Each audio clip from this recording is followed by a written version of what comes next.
Hello, everyone, and welcome to Valanth Silver Gold League Week 8. We have a fantastic matchup for you here. We have Vigorous Beta versus Hentai Haven. I am Rook, and I'm joined by Impress. And, well, what's your opinion of this matchup, Impress?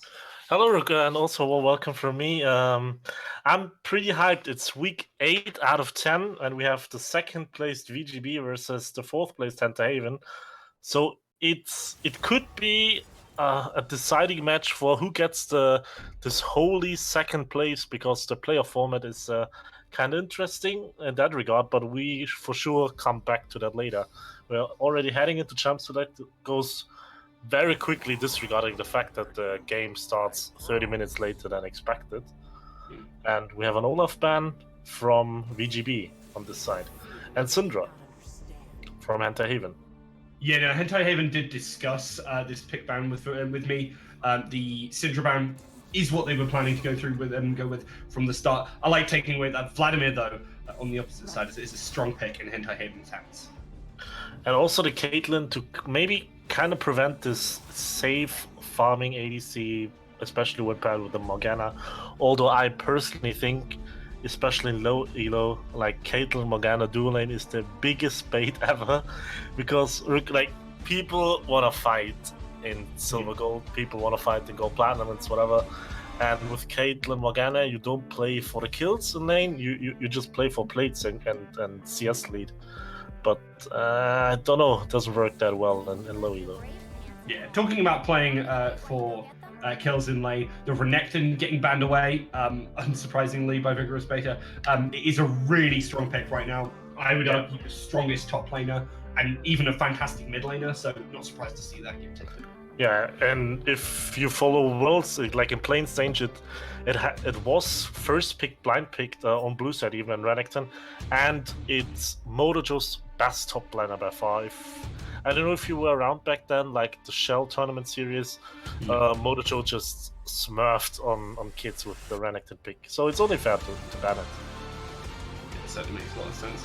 The Tristana coming in could actually potentially be for Tracy in the mid lane. Tracy obviously did play AD carry before, and Tristana a very strong pick in the mid lane right now, so it would be super surprising to see it, and has a lot of that level 2 power play. Yeah, we talked right before the stream starts. Rook, what is your opinion on the potential role swap of Dan, aka AG Tracy, who's the best mid laner, I've been told by my PayPal account, and Kelly? I'm very surprised, honestly. I haven't seen Tracy ever play mid lane. Callie, I thought, was a fantastic mid laner, very strong. Had that LeBlanc, which was terrifying to see, drew a lot of bans. Whereas, and I look at their match histories, and for example, Callie's still playing mid lane. He's not playing a lot of the AD carries, so it's definitely very strange to see this swap come in. If Tracy's feeling is just coming out as that top mid lane and they want to play around it more, if they want to put Callie, who's in a more carry mindset in that bot lane, it might be a good idea. But it surprises me a lot. That Jarvan, though, very strong pick, and I'm excited to see. Yeah, and you still could like swap around, because teams don't have to be in the LCS order. So there's still a potential of Dan going bot lane, or he just takes a Tristana pick into a solo lane, get like more XP, faster XP even, and just gets to his items, to his power spikes faster than when he's playing in the bot lane. Yeah, I mean, we've got a couple of these really abusive laners in Nico and Tristana, pretty terrifying things to have to pair up with a Jarvan, so those solo lanes could be pretty brutal if you're not careful on the Hentai Haven side. And they're taking a very scaling comp there. Yeah. They're going with the Vega and the Kai'Sa. Kai'Sa, the most busted ADC right now. She's so versatile. Like, she has attack speed steroid, she has invisibility when an E is buffed, she has poke with a W, she has single target damage with a Q, she has a shield on her ult, she has like gap close on her ult. It's just too much, in my opinion. But I can only understand why Catherine wants to play the Kai'Sa. Yeah, it definitely makes a lot of sense. They're taking this Taric with it as well to try and take those long team fights and give opportunities over to these the Kai'Sa and the Veigar to completely dominate said team fight. Yeah, and they ban the Chase and the Thresh to maybe allow themselves to scale up. We've discussed it right like a minute ago. They want to, like, the Veigar just wants to get his passive stacks and then just nukes people out of the rift with his ult or his W, and then we have an Echo jungle pick, probably. Think. Yeah, I would assume so. I mean, it's pretty strong in that jungle. I can't think of Veigar going anywhere else. And Somtha himself is not a particularly great Assassin's player, so I do expect it to be in hands of the light. So, Haven currently is missing some engage here. They are very good at disengaging with the baby cage, even the Echo W or like the Taric stun, it all works well, but if they want to initiate the fight, it's gonna be very, very hard, and there's still a LeBlanc pick in the lane. Didn't you say Kelly was a LeBlanc player? Yeah, he's a fantastic LeBlanc player, I would argue. And into Veigar, I feel relatively comfortable with that. Perhaps they will be making the swap around to give Kali that kind of just edge. I'd be surprised to see on AJ Tracy here. I expect to see a roll swap back towards the spot lane. Yeah. There's the Blitzcrank. I mean, like, the Nico should go top lane now. Yeah, absolutely. Just on a bot, and then we have the LeBlanc in the mid lane, and so at the end of the day, we still have Dan gets to face his former support friend Rani, aka Adorkable, in the bot lane, and I'm just gonna place a bet. I think Rani's gonna kill Dan twice in this game, and if not, then well, I don't know. I'm just wrong. I believe. Yeah. And so something else I believe in is the strength of the Blitzcrank right now. With the extra 150 range, with the extra 150 range lollipopping, that hook is really strong right now. It does require you to be able to hit your skill shots, but Beta Llama does play a lot of these hook champs. If you look at their top champions on OPGG, they've got Thresh and Nautilus, so definitely a player who should be well prepared to hit those hooks. Yeah, definitely, and he's like, according to the power rankings, the best support player or the most popular, however you wanna view the power rankings, if they're popularity contests or actually like if the skill being compared or not. But I think like he has 4 targets kind of to hook, even the Taric, because the Taric is not gonna be very. I think the Echo is not a great target because he can just ult up, but the rest. Yeah, I mean, then you just burn Echo's ult, like it's still fine. You won't kill him obviously, but still, I'm happy that Henta even went for the Scion, because, as I said previously, they kind of misengage. They drafted themselves in a holder because Nico is going to punish him. So they have, I would say, like 2 losing lanes. I don't know. Depends on the bot lane how Blitzcrank is going to be played out, but we'll see. Curiously, Blitzcrank has heal and the Tristana has ignite, but I don't know if that's a spectator bug or not. No, I think that's probably about right. Because, for example, if Tristana wants to jump into 1v1 or 1v2 to dive in properly, the ignite's handy. And if the Blitzcrank hits a hook, Tristana's probably close anyway. It's not super. I don't think it matters too much. The thing I really want to focus on is looking at Hentai Haven's team, because they have a lot of potential tankiness with the Echo ultimate, with the Taric ultimate, and Sion obviously himself being inherently tanky. So it's definitely looking like a very strong teamfight team, as opposed to what Vigorous Beta are bringing. Yeah, definitely. Hentai Haven wants to scale, and let's say I give them, like, they have 30 minutes to survive, and after that they can just ARAM, they just group, and they should win every team fight. I think they win team fights starting 25, but getting the team fight is the hard bit. Yeah. I mean, they have to. The thing is, like, starting the team fights, they have to ward around, like, especially Baron and Drake Pit then, because Blitzcrank can always pick someone off, and then without the fight even being started, you're already outnumbered. So it's going to be very, very difficult. And also, Henta even have to play around Taric's ultimate. It's like 2.5 seconds of invulnerability, and if they're playing around that, they just win the fights. Yeah. The issue is actually there's a lot of tools on the side of Vigorous Beta that can just blow up a player before that Taric ultimate actually hits. Yeah, especially the LeBlanc in the mid lane. Mm-hmm. It's gonna be spicy. What do you think, Rook? Who's going to win? I think giving Kali this LeBlanc in the mid lane into a matchup like Veigar is pretty brutal. This is a really nice play from Vigorous Beta.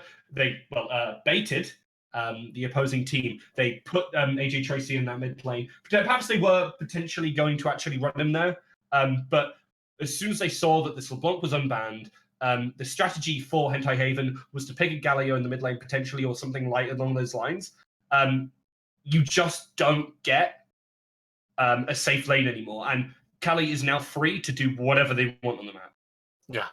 Also, I think like the fact that Kai Centauri can't really punish the Tristana early on. Maybe they can zone a bit of XP and gold, but Blitzcrank is free to roam. And looking at the Vega in the mid lane, it's not not a very mobile champion, one could say. So it's easier for him to help Blanc getting into the snowball, and therefore like enabling Kali to just take over the game. I wanna I'm looking at Twitch right now, Twitch chat right now, Rook, and Kran posted a very very serious question. Mm-hmm. If you could make a super team out of the 10 players, who, where, and why? Out of the 10 players playing.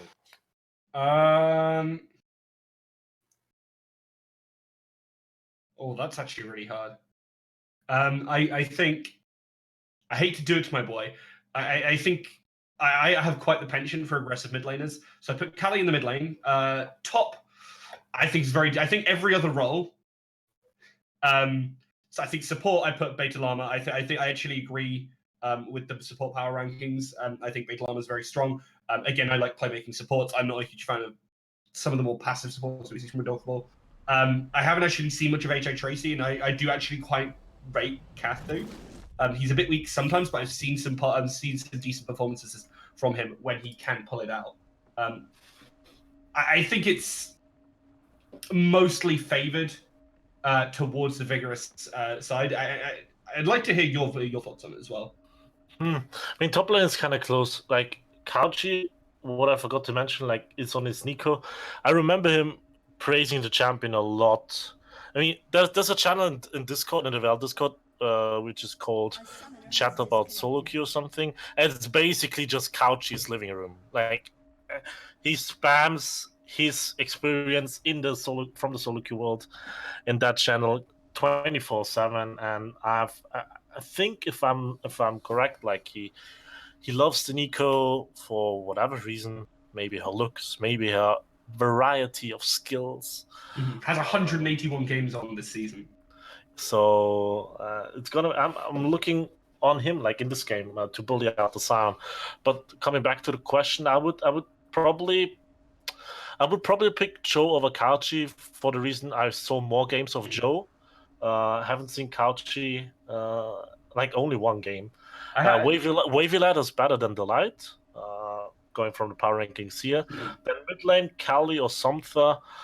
I think I would put Kali in the super team because he's like his league skills are way superior compared to his F1 skills, and that's not that hard, but you get what I'm trying to say. And bot lane, you have to go with Llama, I think, your best support, and AD maybe just pick Dan, I guess, just for the synergy. I'm not sure.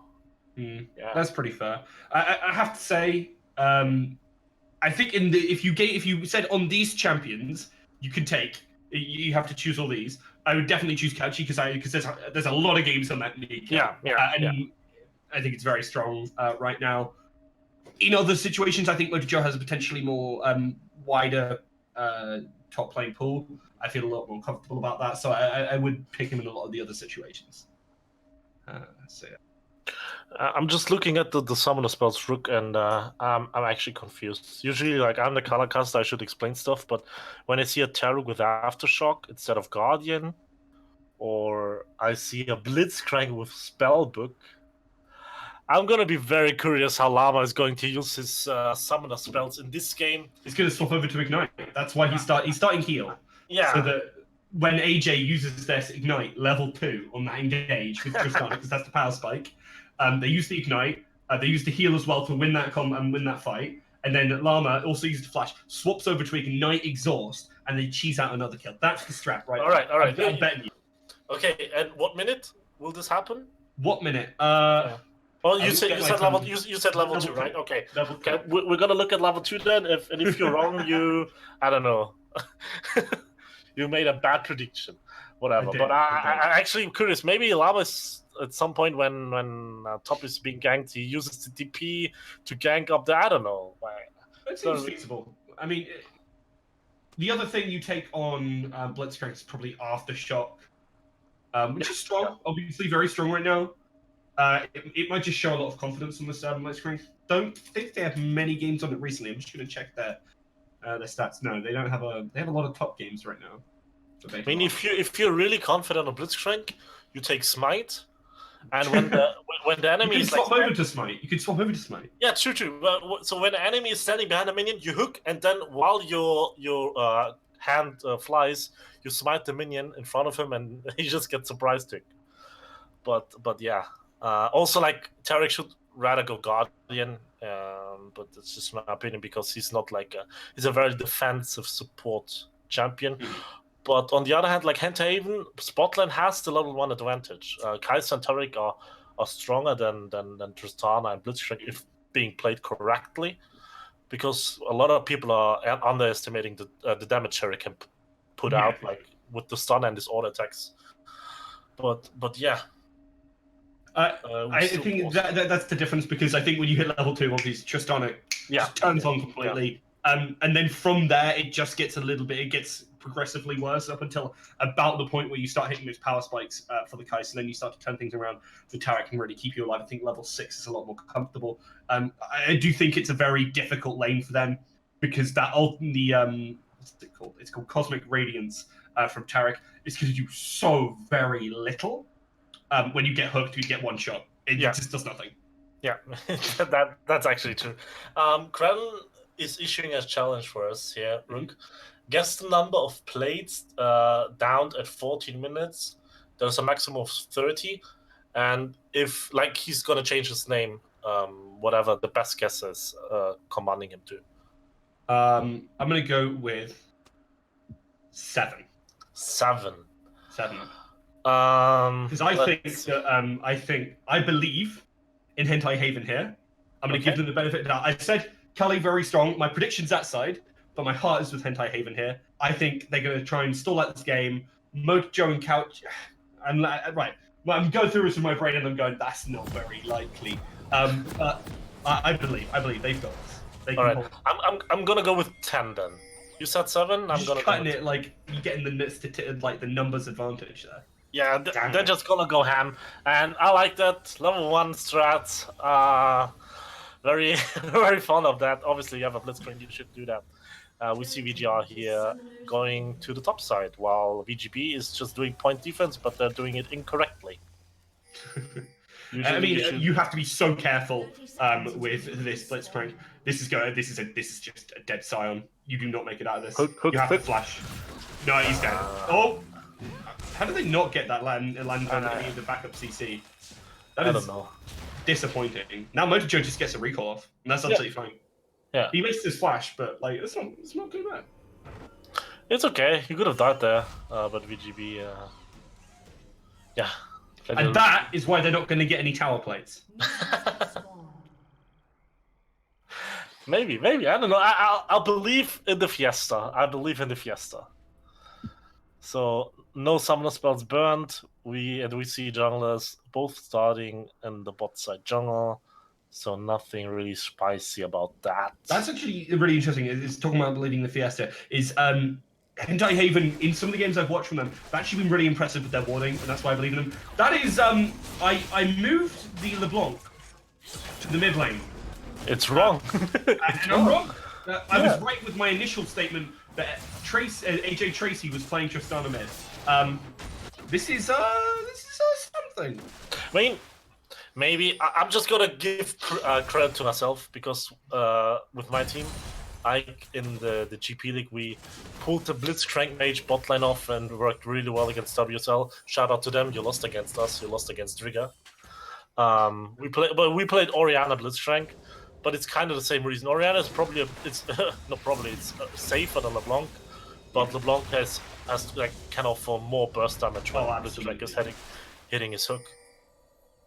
Probably definitely can just dive right onto his opponents. Someone's staying relatively healthy here, even with that level 2 coming early for Tristana here. Yeah, I'm not sure like what the Tristana is going to do, because if something has fingers, and you have to charge on that, I don't know if he has. He's not bad.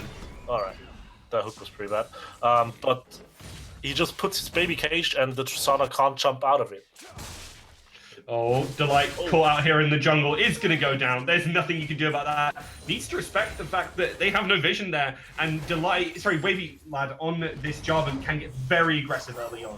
And casters usually say, oh, that's why he's the all-star jungler, he's punishing the matchup. But it's really well played from Wavy. Like, he acknowledges that Echo is like not that great. What was that? Getting distracted here. I was really excited for Beta Llama on this Blitzcrank, and he's not looking great. 0 out of 2. We're counting hooks this game, Rook. We're counting hooks this game. Like, the only hooks that we see. Oh, the jump. Unfortunately, Somta has fingers, and that'll deny any engage there. Does get a lot of damage down, but Somta will chuck that potion and probably be right as rain. Yeah. 2 seconds. Just he has to be more accurate with his baby cage. Otherwise, like, then he can stun the Tristana. We see Wavy Lad ganking top, and Motojo of course has no flash. Yeah. So he's gonna die here. Does actually manage to force Couchy to flash there, which is relevant. Unfortunately, does go down, and now with Couchy ahead in that lane even more, it's going to become very difficult because it was not a good lane in the first place. Yeah. So I hope the Couch is gonna freeze the lane now and just Wavy Lad just camps top, enables the Nico to snowball, and then in teamfights they're just gonna flank and pop the Kai'Sa and the Veigar. You see Echo here in the mid lane. Oh.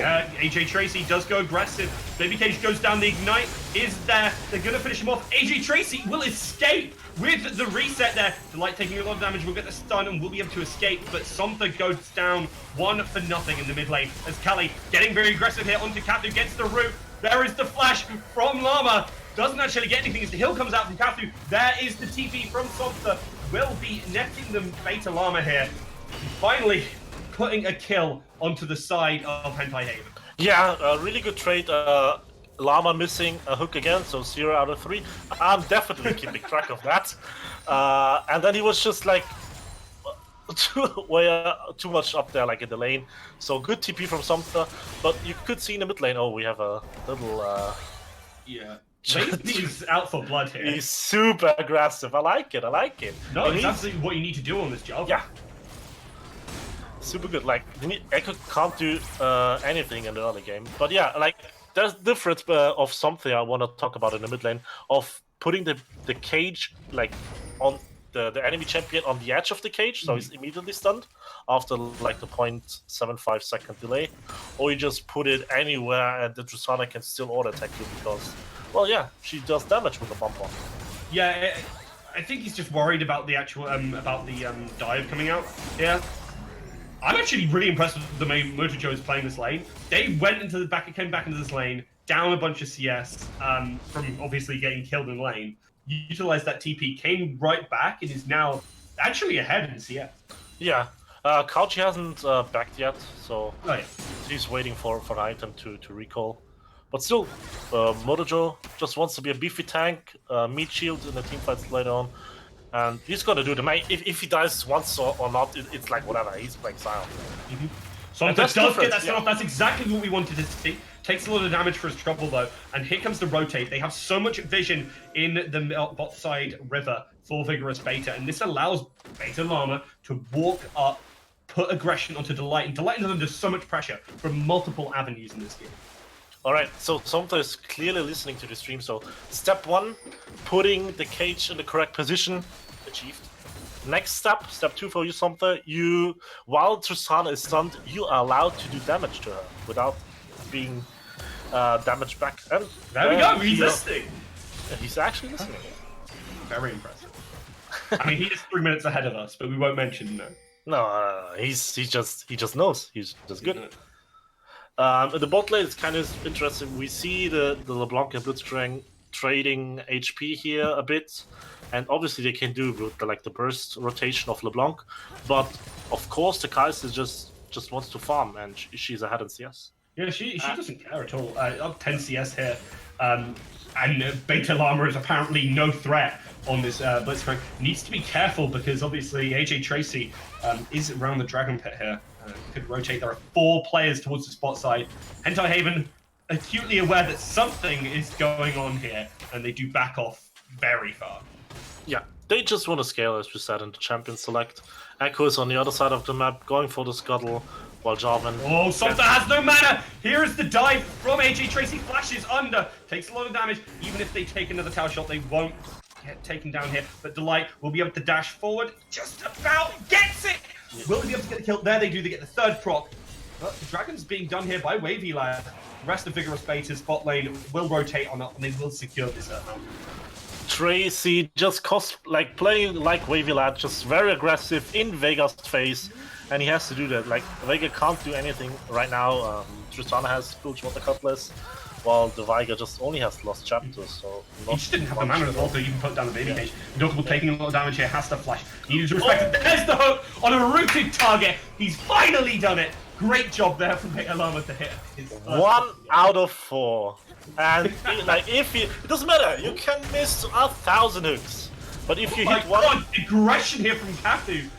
Going far too far forward and gets taken out by Kali. This is the exact opposite of what you wanted to be doing here.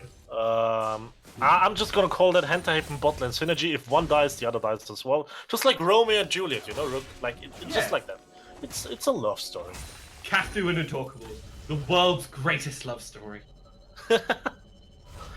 So yeah, I mean, like, Llama misses 3 hooks. It doesn't matter at all. It doesn't matter at all. He just hits 1, and the bot lane's dead. And then Kathu just decides to run it down, because why not? Yeah. Now LeBlanc has 2 kills, and just gonna... And no flash in that bot lane. Oh, Somta does actually get the stun off. This could be big, as Delight is also here, gets the stun down onto Wavy Lad. Somta finishes up, and that was a beautiful play from Delight to get the counter gank off and serve Somta in this mid lane as 2 and 2.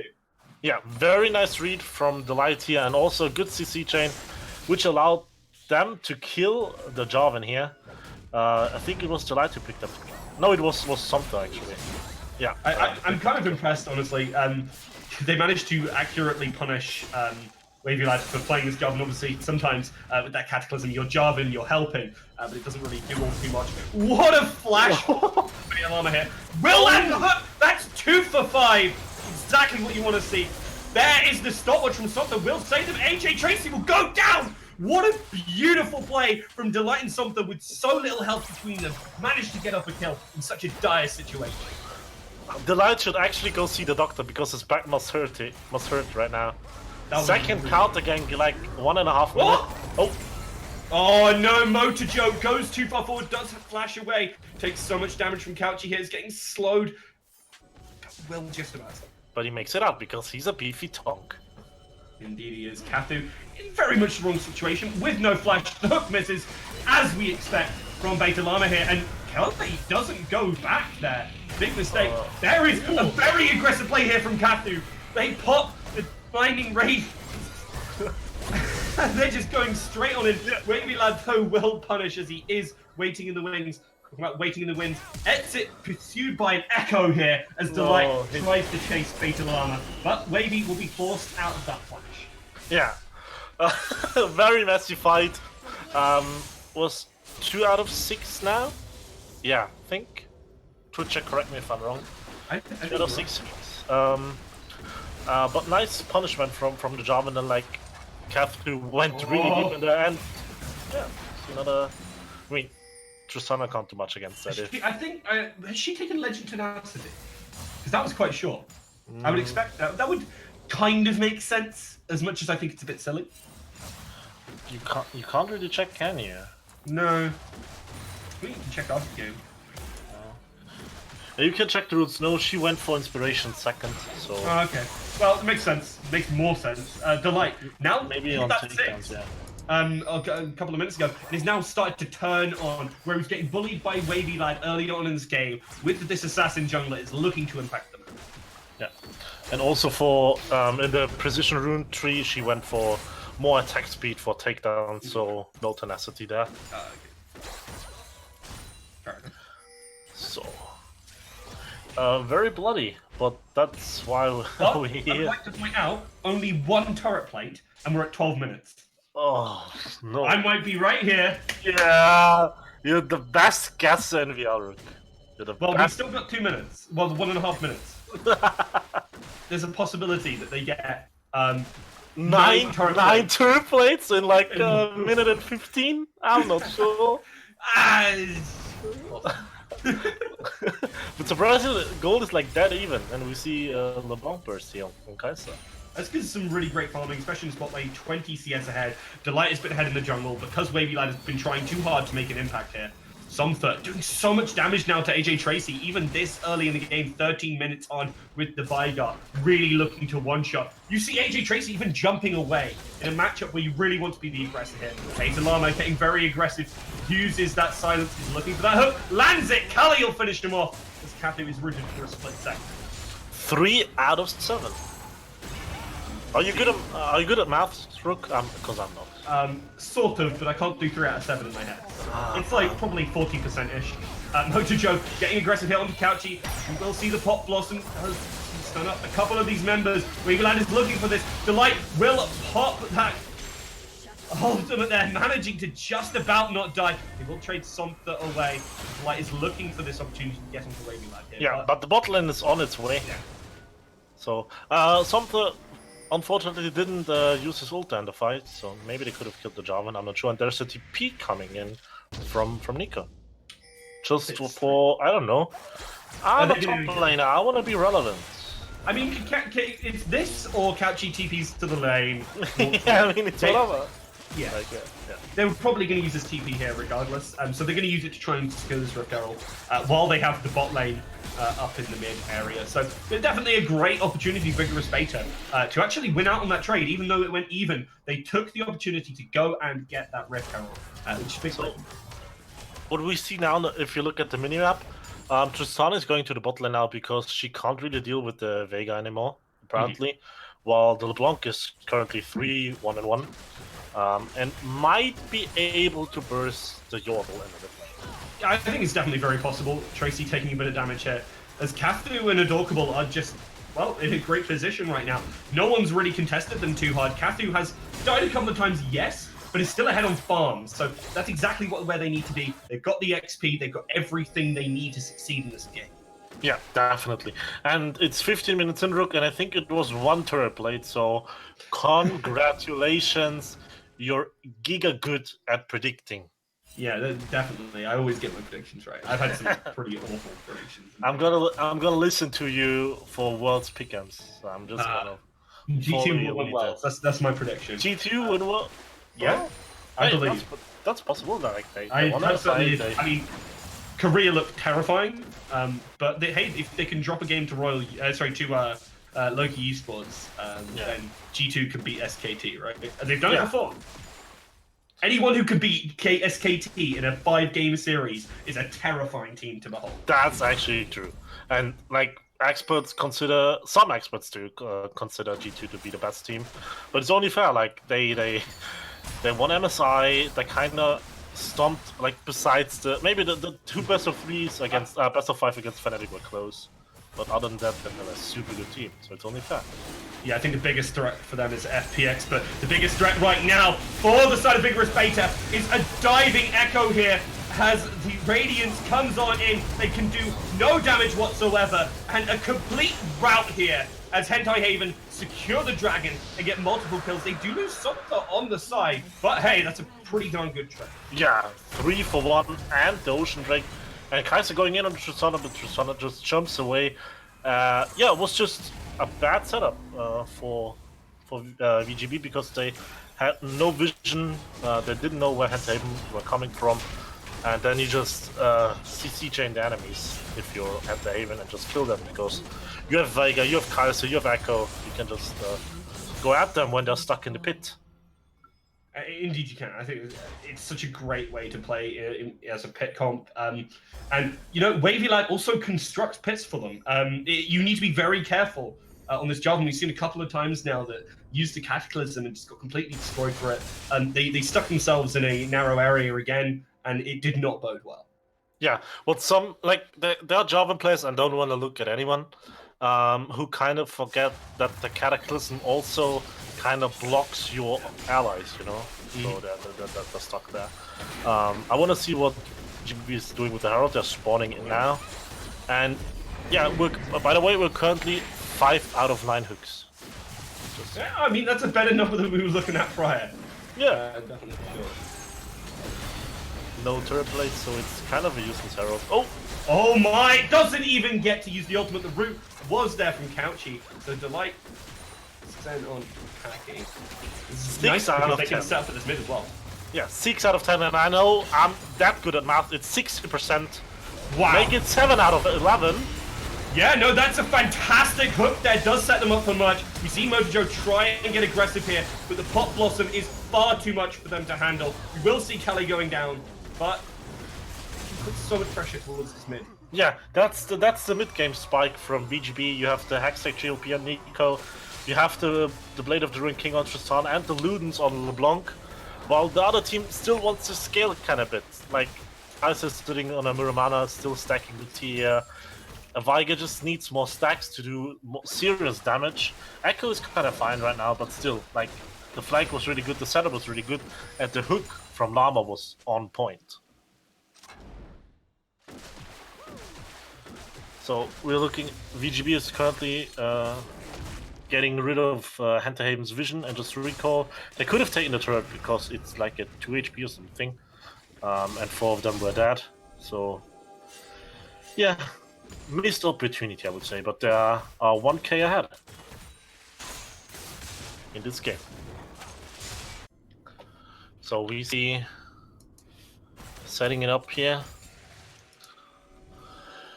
Maybe slows down a bit, catching up the farm. Henterhaven walks as a four-man squad, trying to get vision back, especially in the bot side jungle. They're hovering around mid because they want to save the low HP mid lane turret, because if that's gone, the map just opens, and that's not good for them, because they still want to... Like, their dream would have been if the laning phase lasted for 20 minutes or something. But yeah. It's very unlucky, and we see Sound now split pushing, but Nico's already coming up. Yeah, no, sorry about that. I was away for just a second. My mic shut itself. But yeah, no, we do see Couchy now returning to the top lane, going to clear out the wave. And that's what you need to do. Is you need to start setting up these split push priorities and pushing out the waves so that you can't have anything happen on that regard. Couchy even has the TP advantage in this top lane, so this is perfect for Vigorous Bait. Maybe I gave Couch too much credit. Like, he's 303. He found a good flank, 1 or 2 there. But I would have wished, like, he didn't get ahead in lane. It was due to his team being, especially Wavy and Kali being so far ahead. And then he just flanked with the Nikos. But I thought, like, San is ahead in CS and is fine. He has a Spirit Visage, just going tanky and just try to be a meat shield. Yeah, and I mean, it does work here. It does actually get away a lot of the stress that often comes with dealing with Nico, who can just chase you down in such a manner. But we do see a bit of a death brush here from Vigorous Beta. Not actually going to get anything because no one is anywhere near that. They're looking to get his pick, go straight to mid tower. They should, I don't know, they should push out mid and then go to direct. Sitting there doesn't make much unless we see Henterhaven now approaching them. Yeah, oh no. Well, Delight, to be fair, is one of the players who can probably get away with this. Does actually manage to corner ownership, but still, here is the engage as we see Wavy like getting super aggressive here. But and Delight barely goes down. However, the follow-up is absolutely massive here from Somta, finding 2 kills. Kathu gets very aggressive there, uses the killer instinct to dive on forward, but doesn't actually find a kill. But at least stops the turn from Vigorous Beta towards that Infernal Drake, and they managed to steal it away. Somta, very, very aggressive water clearing there. Yeah, just on his own there. But I don't know what VGB was thinking there, or if they were thinking at all, because, alright, let's catch up the Echo, who has an ult to just gives him back more HP and throws him back into his own team, and then fight in a very narrow space against Veiga and Echo with the Kaiser in the back line. I don't know. I mean, Terra Gold as well. Terra Gold as well. the thing is, right, is they thought they just about had enough damage to burst him. They were very close. If he dies there, that entire fight is definitely. But they didn't quite manage to make it because the gold is so dead even in this game. And they need to respect that. I think they're expecting a little bit too little, honestly, from Hentai Haven, who are now hitting their stride in this game. They're at 22 minutes. They've got 2 items on their carries. They're feeling pretty comfortable. Obviously, they're not in a great position. They're not in a winning one position right now, especially when that hook comes through onto Katsu. They do lose their Blitzcrank back for it, but Delight takes a lot of damage from Tracy. Is trying to get it very aggressive as the TP from Motojo was absolutely huge and set them up for another kill. Now they have control, and with a great counter engage, this is exactly what you want to see. Yeah, second time now, Vigorous Better tries to do something, and Hentaven just answers with the correct move, getting a kill back, and now they're on the tier 2 turret in mid lane. They should get it. Yeah, just correct response from Hentaven here. VGB just forcing too much. But, I mean, it's at least still that it's okay. They have to try, because if this game goes too late, they're pretty much doomed. Yeah, there's no... well... Yeah, it's not very likely they're winning. They have a possibility with AJ Tracy or Miss Tristana to fulfill that AD carry role. Just because they're running in a mage bot lane, it doesn't mean they don't have an AD carry, which is a nice thing to see. But it is still not great looking for them because of the things like the Tarot and because of this Vigar who will basically one-shot anyone at a certain point in the game. If I were VGB, like, you can catch someone with the Blitzcrank hook and then burst damage from the Tristan and the LeBlanc, but then you have to immediately back off, because Hentaven's response is just to counter-engage, especially with the Terragold.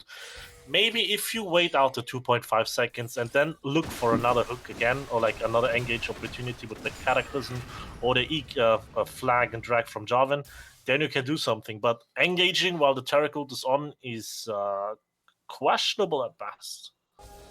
For sure, for sure. Beta Llama moving into the river, going to clear out a load of these wards.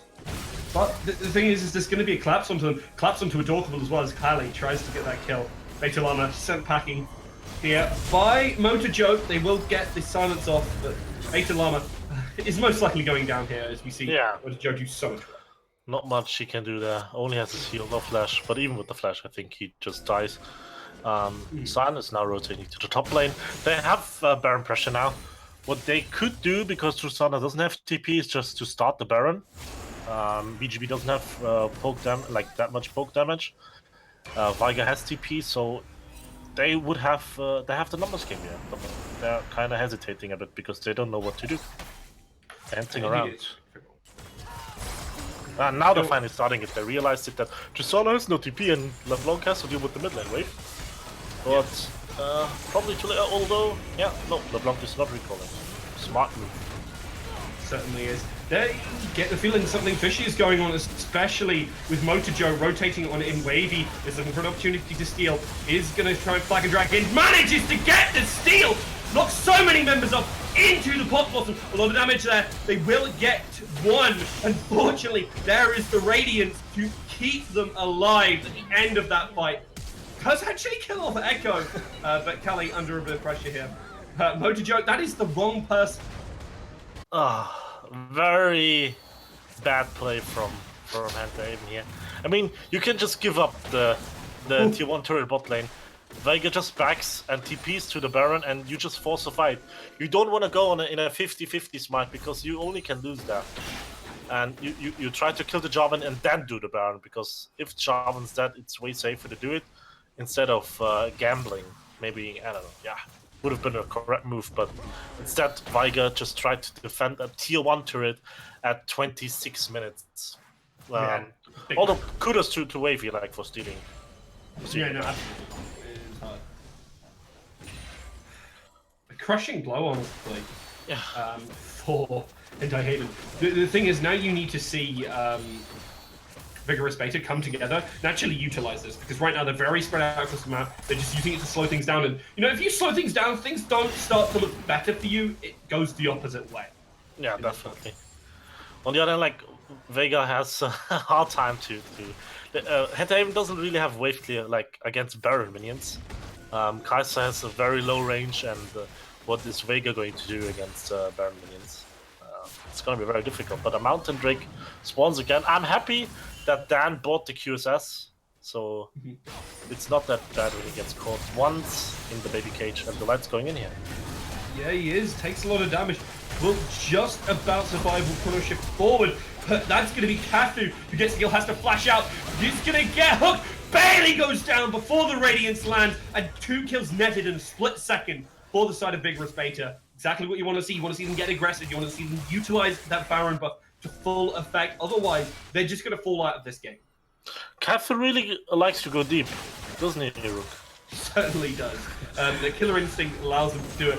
Maybe next time don't give them Kai'Sa, so they can't do that. And then there will be a lot fewer deaths on Cather here.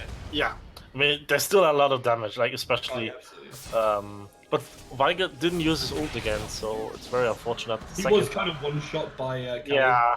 Yeah, maybe that's why. Vigorous Beta able to get their second Mountain Drake, so that's kind of a sign of hope there. And also getting the mid lane turret. Couchy is playing the split push game here. While Llama is trying his best to clear... Oh, the hook lands! Did you see the Rook? That was... how many hooks is that now? You want to count that or not? It was a successful hook. But this hinting, only count champions, no? Otherwise it's just way too easy. So he's sitting at like 10 out of 17, I guess, or 16, I think 16. It's not too bad, actually. It's good, it's good. It was looking dire at the start. Yeah, it was... yeah, but it's really good now because especially VGB are able to burst the one Llama's hooking, so that's good. And Handhaven just have to sit up the Baron before starting to end the scaling and begin to do damage, serious damage. It's very serious indeed, as there is a timer ticking away for Vigorous Beta in this first game of the series. They need to close it out soon. If they don't close it by 35 minutes, I don't think they win this game. Yeah. On the other hand, it's VL, mistakes can be made. I mean, it could happen. Yeah. I'd be very surprised if it did. Oh, Ronnie, but I've seen stupider things happen. Yeah. And TP's being spotted, so VGB just disengages, nothing happens. And welcome to NA, welcome to LCS, where we ARAM and have 2 red wards in the mid lane because 1 is not enough. Indeed, how else are you going to see the invisible players on the side exactly. of exactly. We're Dota now. Oh god. And if we look at side lane, let me check really quick. It's pushing into VGB, top lane and bot lane as well, so they have to respond. But there's actually nothing to gain. Handhaven should just push their vision into the river, like get river control, so they're not getting caught out by a Blitzcrank Hook or like LeBlanc Burst, Jarvan engage or whatever. But they're playing it very, very slowly, carefully. I would like to see Cathu play more carefully, but doesn't actually walk forward that, which I'm impressed by, considering their recent play. A minute before the Baron goes up, Vigorous Beta do clear out that topside river, put a lot of their vision down. This is basically what they want to be doing. They don't want to let Handhaven set up, do the Baron bait, and just get it off because they can't. They don't have the numbers to try and respond to it, and let Somther sit on that side lane again with the TP. Let Motojo pushing top lane, and they can't let them get away with it. Yeah. Handhaven getting the Skull Crab, which is okay. Vega just did his blue, and now they have to push in mid lane and top lane again to be able to respond to the Baron. Llama just wants to sit there, grab someone, and VGB hopes that they can burst that guy. It looks good, like they can burst one if it's not Sion or maybe even Echo. Not sure. Depends on. I think Tarek gets pretty easily bursted. Yeah. Tarek's not tanky. There's a lot of MR as well. Sorry, magic damage on this team, and there's not a lot of MR for Adorable here. Yeah, she went for the Knight's Vow, which gives armor and the Ninja Tabby. I'm not sure. Like you have a 7-3 LeBlanc on the other team, get some MR. Yeah, that's true. Okay. It is all about these lanes which are pushing, because that's going to be what enables a team to go for these Barons and bait them out and set up for basically what could be closing out. Yeah. Infernal Drake is spawning soon, 50 seconds or so. What Haven could do, because Vega has TP, send him bot lane. Obviously, he can't push that far because there's zero vision down there, and just dance around Baron. Clear division. Nico has to respond. She is very close to get her TP back, and maybe just send someone there, and you can do Drake or something, but just keep up the pressure. Sion doesn't have TP. Obviously, can join with ult, but yeah. At least they're doing something with the sidelines and not just playing Aram. It's good. Yeah, no, that's definitely true. And I have been impressed with Heaven's ability to play cleverly in a lot of these situations. Vigorous Beta were doing a better job, especially in the early game, I feel. But once those counter ganks started to come through, that was terrifyingly close. That was super close, yeah. And the back of that, one shot by Kelly there. And that is the power of this LeBlanc when you're so far ahead, 8-3 now. why didn't you? No, he didn't have time, he just got completely destroyed. Oh. Waveland will get stunned up, Dorkable taking a lot of damage here. We'll pop the Radiance as we do see Kathu dive super hard, takes out Kali there, managing to put a lot of damage down for their team. Motor Joe is hitting so many auto attacks, will finally get sent away by the Tristana here.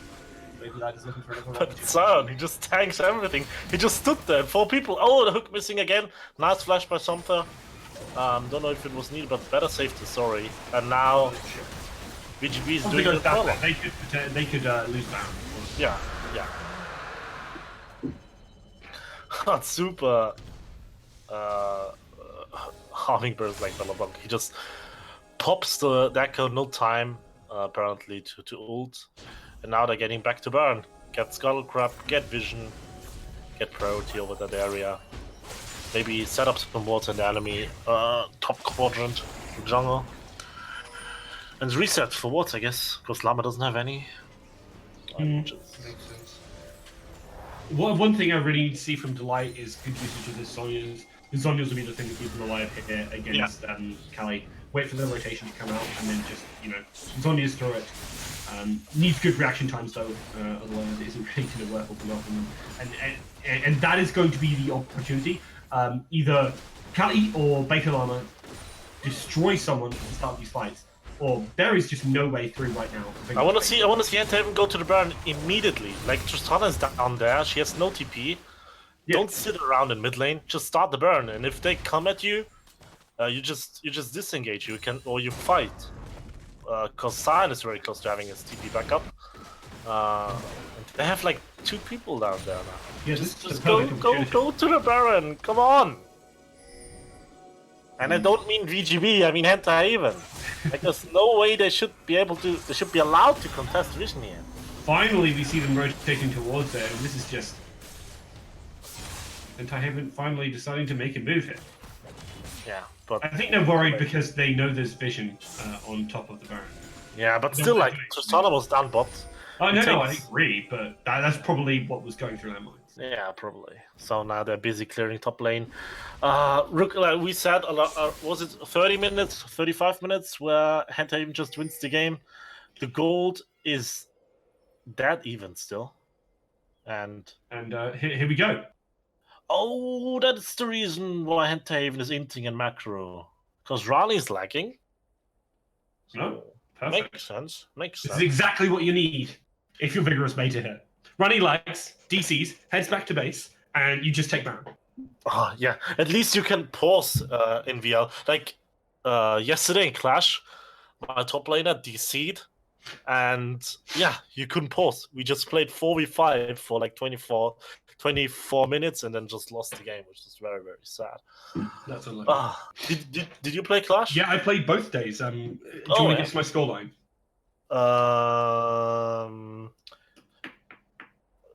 Since you ask, I guess you either won every game or you won none. So I'm just going to say you won. All right. Every single game. You won every single Yeah. This is best jungler, you know? If I were in this tournament, fuck Wavy, fuck the light, I'd be number 1. All right. Like, can somebody clip that?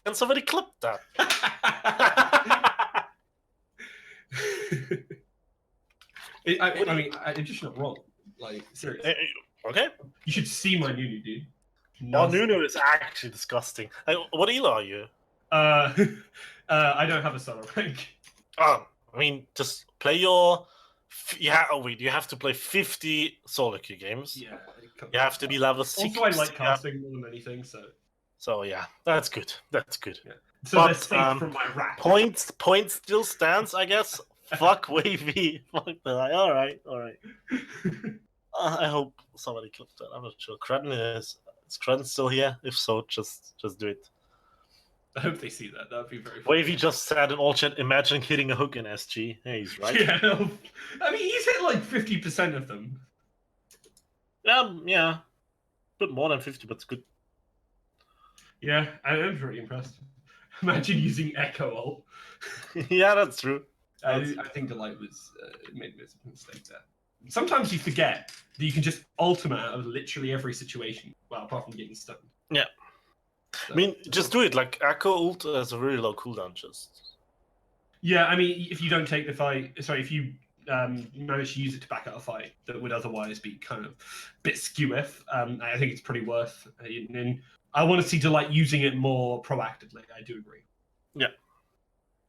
So, still pause running, not able to fix a lags. So, as I said before, like, Haven should just get sidelines pushing, set someone with TP, preferably the Scion, because he can flank then with his teleport, and just dance around Baron, because, like, VGB just has one member who can respond to that with Nico teleport. But other than that, just... I mean, you have your Skater, you have Veigar, you have Kaiser. Don't be afraid. If you don't get hooked, you win the fight. Yeah. Looks like Runny's lags have subsided. So we should be getting back into this. And I do want to see them start to flex their muscles now we're in this late game. Now we have 4 items on the carries of Hentai Haven. They should be starting to look and go, hey, you mess up, we will one-shot you.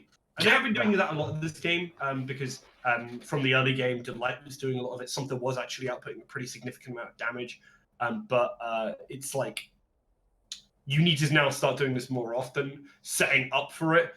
You could do your own death push. If they walk into a stun, they're gone. One thing I want to point out, Rook, is Blitzcrank currently has Smite. So that's terrifying. You can't really go for the 50-50. Because VGB has more smite damage on Baron. If they just sync the smite, it should be Baron for them. So what you want to do is to get rid of the Jarvan, preferably, because Blitzcrank is level 13, so his smite deals less damage than compared to the level 15 Echo. But other than that, yeah, just get vision back, get priority around the Baron area, push the side lanes, and get that objective. You're the late game team comp. Yeah, I mean, the last time they tried, they got it stolen, so they feel pretty uncomfortable right now. Like, you go into this and you're like, what if we get stolen again? We could potentially lose the game on the spot. You have to be careful, and I think playing around that Blitz Smite is definitely a part of that. Yeah, they're looking, but not hitting, because Echo is a very mobile champion with his dash and the proto belt here, just able to dodge the hook. So it's I think 11 out of 19. I'm not sure. 12 out of 19. Let's say 12 out of 19. All right, 12 out of 20. Tariq no flash. It's okay. It's not the worst. Tariq doesn't really need flash. It's not super well. They're trying to run him down. The hook is dodged again by Delight. I think the Echo, as you said earlier, is the last person that you want to be targeting with that Echo. Wait, are you a bit behind, or am I a bit behind? No. Well, right now, the hook just got missed by Llama, as we do see the fight breaking out in mid lane here.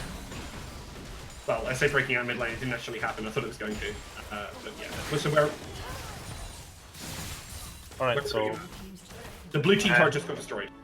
Yeah, good. Okay. We're in sync. We're in sync. Right, Sign just stay bot lane. and the his other team members just go. Yeah. Hentai Hageman need to just muscle on in here. Yeah, they're like 3 VGB players up, but they don't know. They don't know because they don't have any vision. That's the problem. So they can't really start anything. Yeah, some really big vision numbers here from both Wavy Lad and from Beta Llama, and that's actually what's really netting them this game. So keeping them in this game, sorry, not winning them right now. And you mean compare the 90 vision score from Jarvan to the 40 of Echo, and the 108 from Blitz to the 64 from Tariq. Yeah, obviously, like you're afraid to walk into unknown territory when there's a Blitzcrank on the enemy team. But if you group as 5 or as 4 even, those Blitz hook are getting scarily close. It's actually freaking me out. Terrifying from Beta Llama. Is able to just barely whiff every hook. Now we have we are at this point where the Nico can't out pressure the Sion anymore because he's just way too much HP, way too much resistances. However, there is now this Elder Dragon on the field, which is actually a big opportunity. Obviously, both teams could net from it pretty well. The thing is I expect Vigorous Bear to be taking this because they have such fantastic vision control as of late, and they can tell that there's absolutely nothing going on for Hentai Haven. At the very least, I expect them to take it in response, as they do all head down there.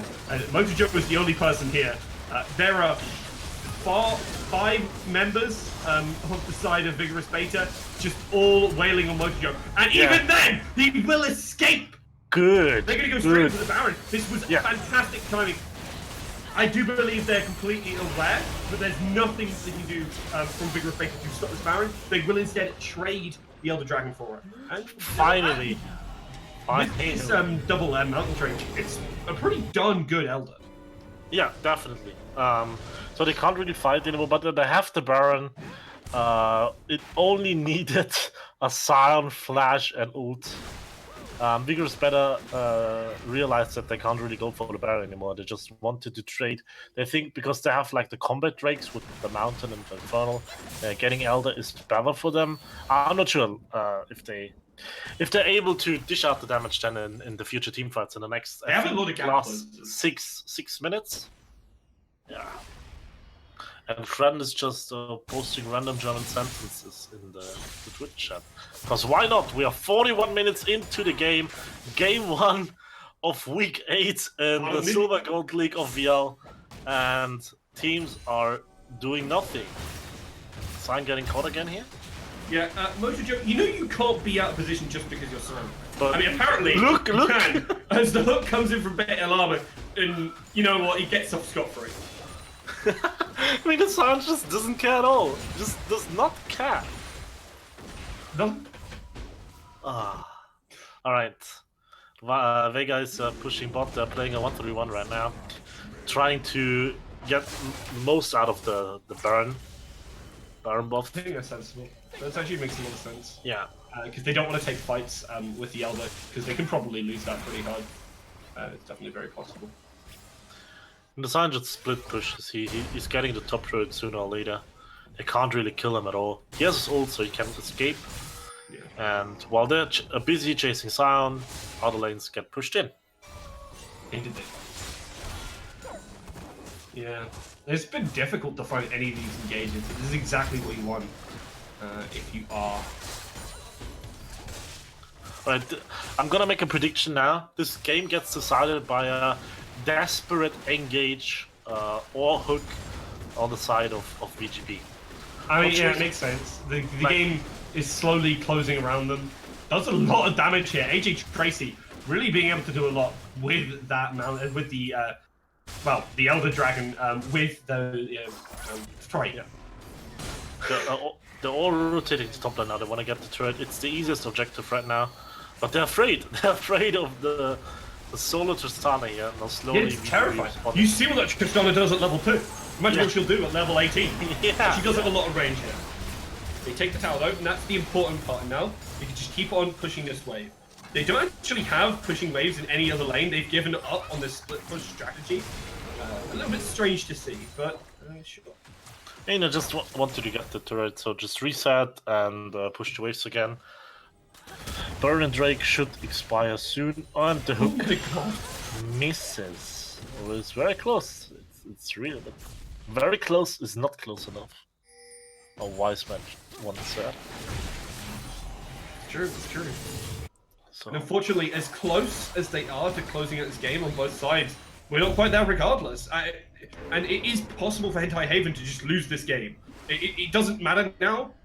They have a high chance to win the team fight because they have such an obscene amount of damage in scaling. But if for some reason they lose a player, this entire game can cascade down and come crashing down on their heads. yeah, it only needs one hook, basically, to decide the game. Or one Cataclysm or whatever, which is one good engage. And for Haven, it's all about denying that engage and then counter engage and deal damage too. Because you have like Vega and Kaiser, late game carries, so you should win the extended team fights on paper. So pushing mid again. Every team is as like both teams are super scared, so it all comes down to the hook, I reckon. It's hard. You really don't want to lose this game. If you're Hentai Haven, this should be yours. It should be in the bag. And, well, if you're Vigorous here, you really don't want to lose this game, even though it isn't yours. And a lot of damage here, unfortunately, amounts to nothing because it's onto the side. Yeah, he just presses W, and it's whatever. He's super beefy. I mean, that if you do like the numbers of damage that was dealt there, Yeah, pure damage, that would probably one-shot players like Kathu or something. probably. Yeah, but Modojo is not Kaiser. Modojo is not Vega. He's Scion. How much stacks does Vega have? Let's see if we can check that. 200. He has total gain of plus 274 ability power. That's a bit of ability power. Yeah, but I don't know what the correct numbers are now. I don't know why Lava is teleporting to top lane. Are we having a split push blitzcrank right now? Oh, I thought that was minutes. Couchy teleporting there. I'm so confused. Llama. Did he just wait? He had it on cooldown, so he just used it. He just TP'd for like 4 minions. Is he getting nothing out of it? Is he getting an item or I don't know? I mean, not sure. Can you explain to me the mind of a Blitzcrank main? The mind of a Blitzcrank main. I mean, you just go full monkey mode. You pray to RNGesus and hook someone. Like usually, like what I do in lane, I'm just gonna throw at hooks like off cooldown, and I'll look like how people dodge or trying to dodge the hooks. Oh my god! Yet again, a steal here from Wavy Lad. This is not looking like a good fight. Here comes the Radiance, is the big opportunity. Unfortunately, Kathu goes down. He did get a couple of kills here. Softer is pumping out damage, goes down. The last two remaining members are tanky, but a quadra kill here for AJ Tracy on this Tristana is exactly what he needed. And that is game over. Hentai Haven forced the Elder, which was an okay move, but then the Tristana was allowed to just do 3 damage. Nobody was focusing her. Vega, I think, ulted the Nico or the Blitzcrank, I'm not sure. And I mean, if you give Tristana time, she just destroys you and got a quadra kill. And they lost money. And everything that could possibly go wrong there went wrong. We said on paper Hentai Haven should win the team fight, but not when the focus is wrong. Echo has his ult still, Vega has his ult still, but they're not able to end the game. They're going for the Baron, which is a smart call because surprisingly it took them longer than I expected to get to crack the basement. But it won't take them very long at all to take down this Baron here. 47 minutes it goes down. Yeah, and the amount of damage that AJ Tracy puts out is absolutely insane. And don't forget it's the second Elder now, so it's stronger than the first one. So Hentai Haven have to be even more careful than before. Yeah. So Echo getting the red buff because why? I don't know. Why not? I mean, because Kaiser is better. Yes, Red buff you're compared right. to Echo. But I mean, he knows. So Hunterhaven has to stall, and that sounds really ridiculous when we have 48 minutes into the game. But they can't really win fights with the second Elder and the Baron in the hands of VGB. Yeah.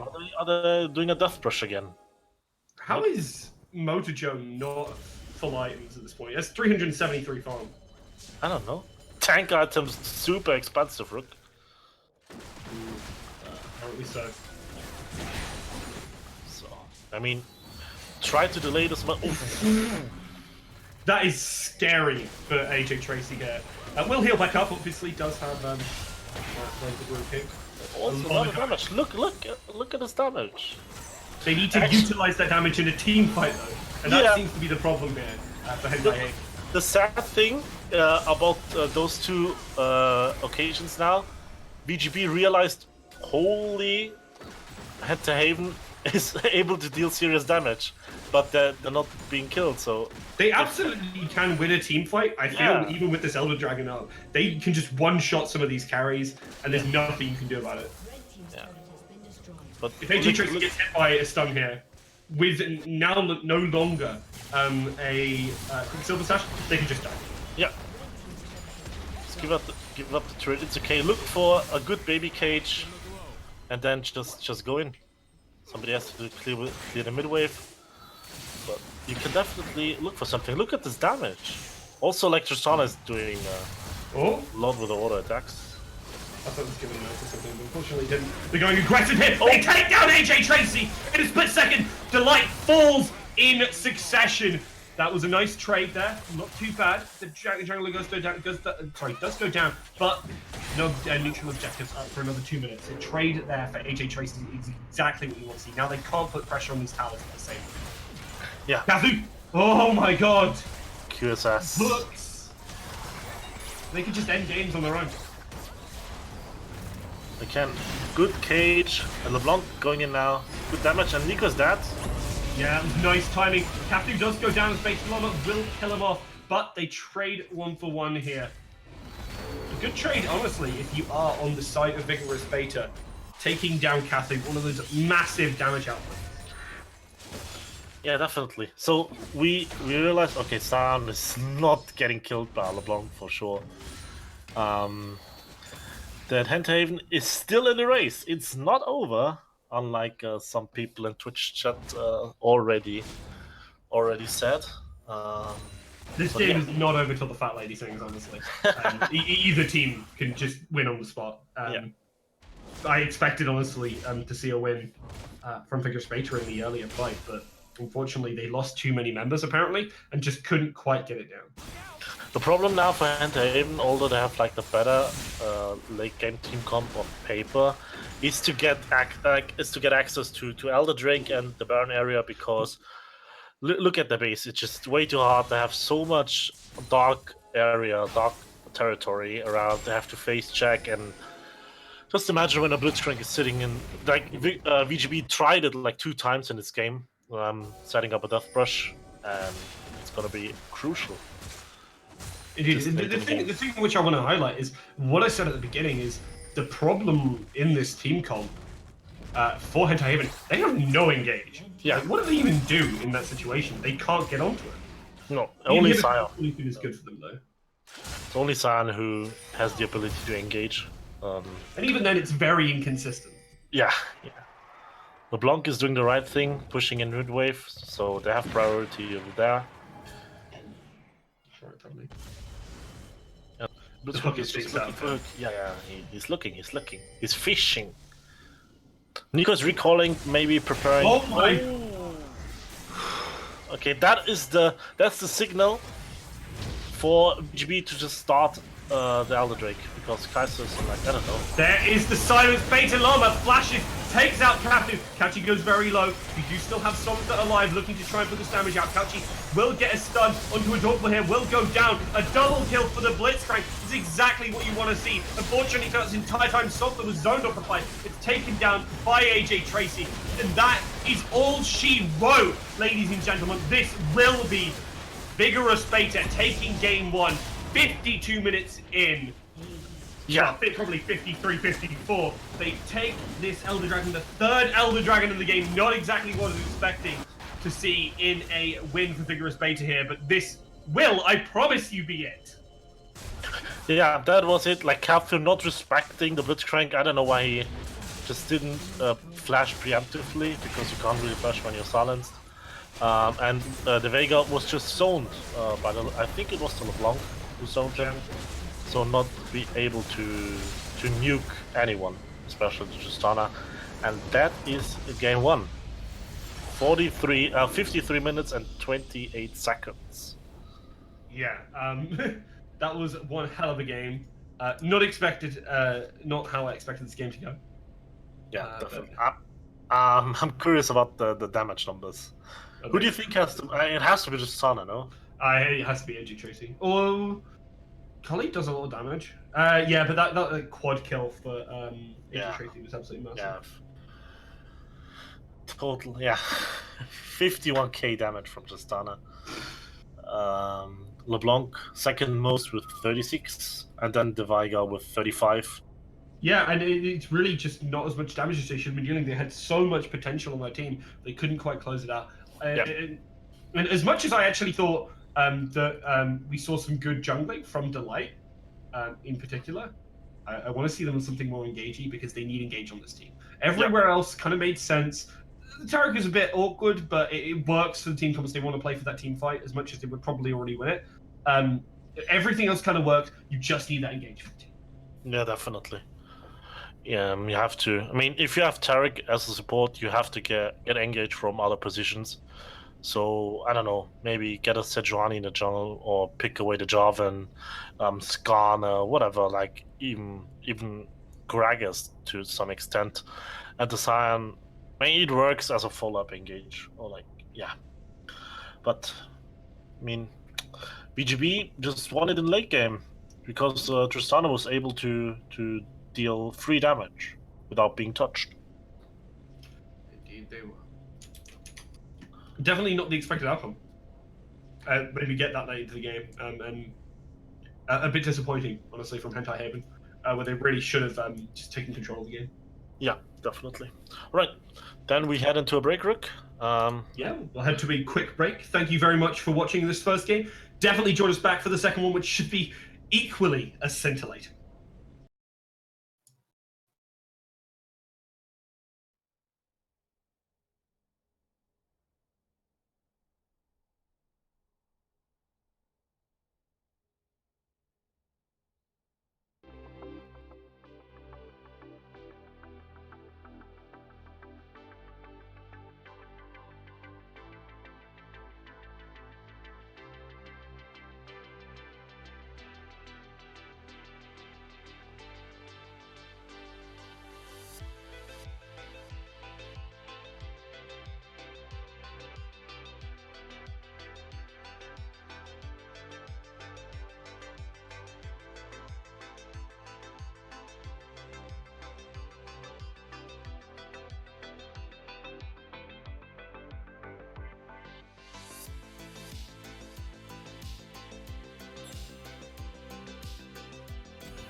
Hello, everyone, and welcome back to the second game of the series today between Hentai Haven and Vigorous Beta. Vigorous Beta took game one in a 53-minute butt clencher. I am Rook, and I'm joined again by Impress. That was one hell of a game, wasn't it? That was pretty wild. It started with a bloodbath, and then it got really slowly for like 40 minutes. Teams were scared because the one team couldn't find an engage. The other team wasn't able to engage at all because they lacked the tools. So it was just, I don't know. It's like when you're like there's prom coming up, and you wanna ask out your crush, but you're just standing there in the hallway with your friends thinking about should I ask her? Then you go one step towards and then you go two steps back because you're too scared. It was just like that, and in the end you just stormed to your crush and then realized it was way too late. She has another date. Don't worry, Impressed. I'll go to prom with you. Feels bad, man. That was there was no story time for me. Obviously not. No, you always get the Of course, no, actually. Right. Yeah, so, what do you expect from game 2, Rook? Hopefully not that. I want to see more decisiveness from Hentai Haven, and I want to see because actually their mid game was fantastic. They stored up the game exactly how they needed to. They were getting the counter ganks off. They were in the right place at the right time. It came to closing out when they had the advantage, but they could not do a thing. They've done a lot of things fantastically, very impressive, and managed to counteract a lot of pressure from some fantastic players in Cali on that LeBlanc. Couchy got the signature pick on what's it called? Nico. Wavy have fantastic Jarvan game. AJ Tracy got that Tristana in the mid lane. This is exactly like the dream composition, basically, for Vigorous Beta. And Hentai Haven, up until, they kind of didn't close it out, an absolutely fantastic performance from them. They can definitely take the series. They are still in it. As long as they don't let their mental go boom from being unable to close that last game, they're in a great position. Yeah, definitely. I don't think the mental is boom at all. What I didn't get, maybe I'm just too low IQ for that, was the move of putting Tristana mid and the LeBlanc bot lane. Yeah, of course, but it was due to Wavy being so aggressive early that Tristana got 2 early kills. But the LeBlanc Blitzcrank, I don't know, they fell behind NCS. They didn't really do much, at least from my perspective.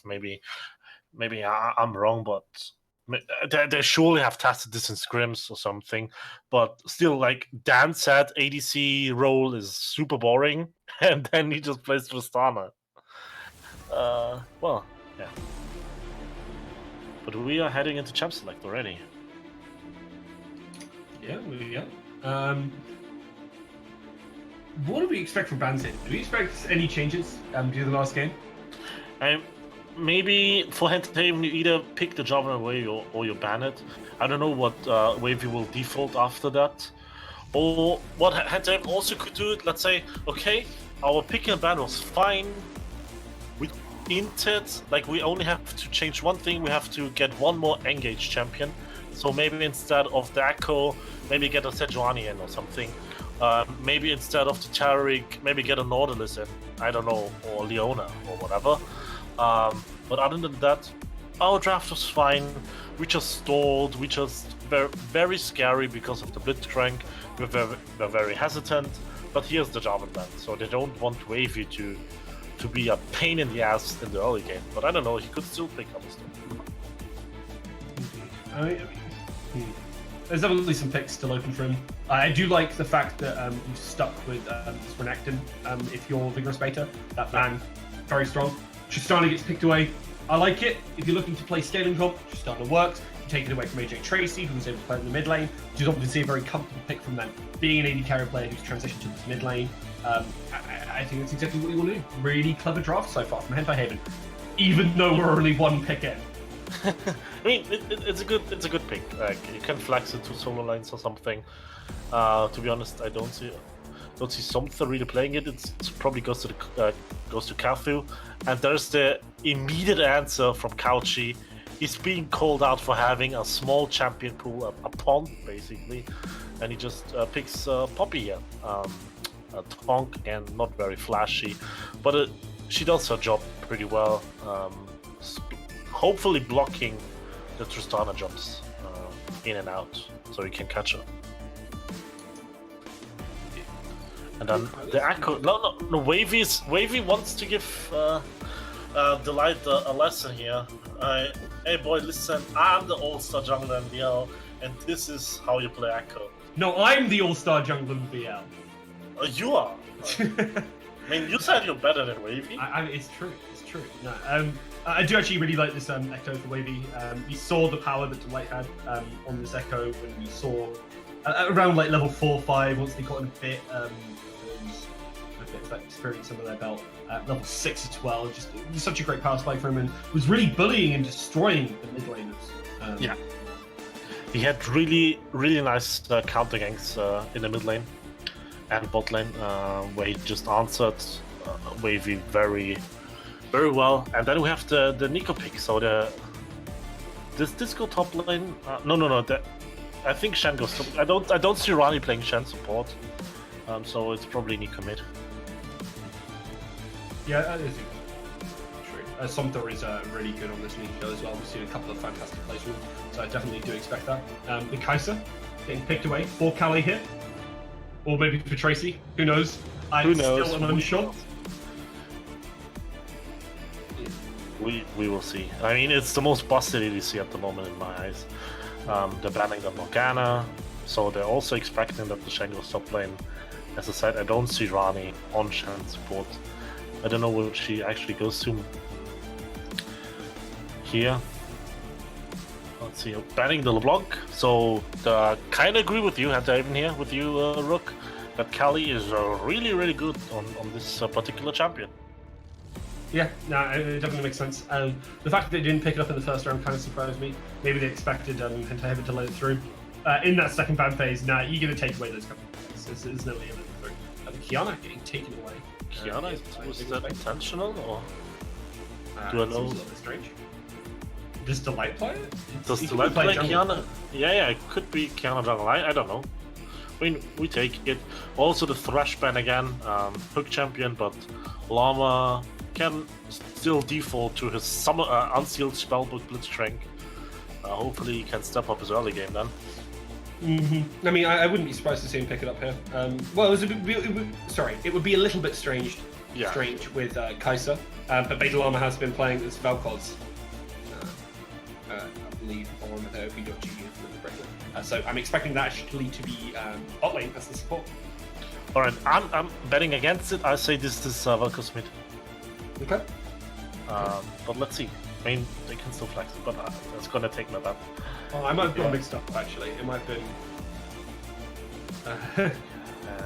No, it's Dorkable who's been playing Vel'Koz. I was wrong on that. Sorry. Is this gonna? Yeah. Gragas, and I'm gonna take that opportunity and give a shout out to Ice, who's also watching. I hope Delight can give Ice a lesson here on how to play Gragas. Yeah, no, I'm always excited to see a bit of Gragas.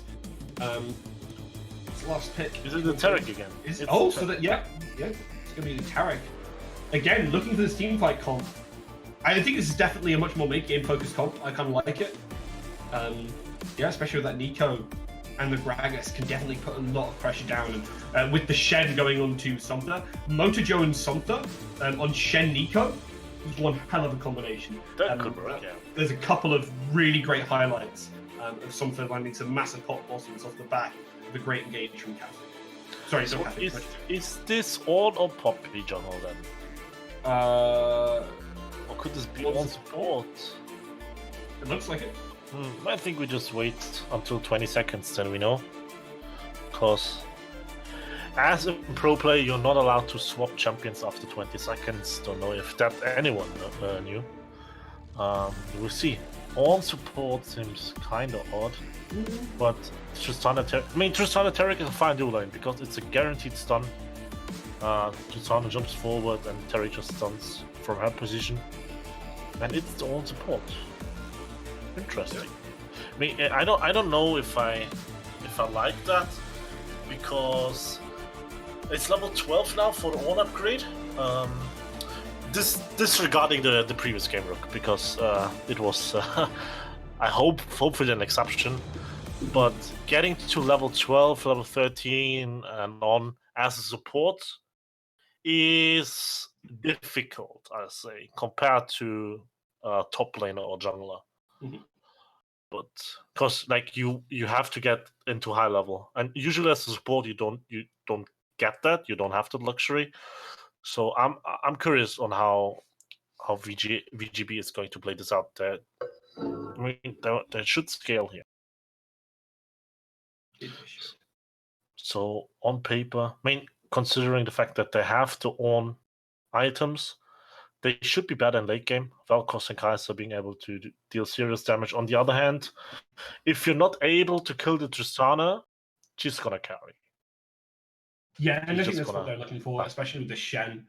They have the mid-game power with the Nico Shen, but looking towards the late game, Tristana Shen with the Taric armor. How do you kill that? If it's in your backline, it just tears through everything. You need a lot of stuns. They do have some, especially with the Brittle from Ornn. They can layer, but it will be very difficult. Yeah, we'll see.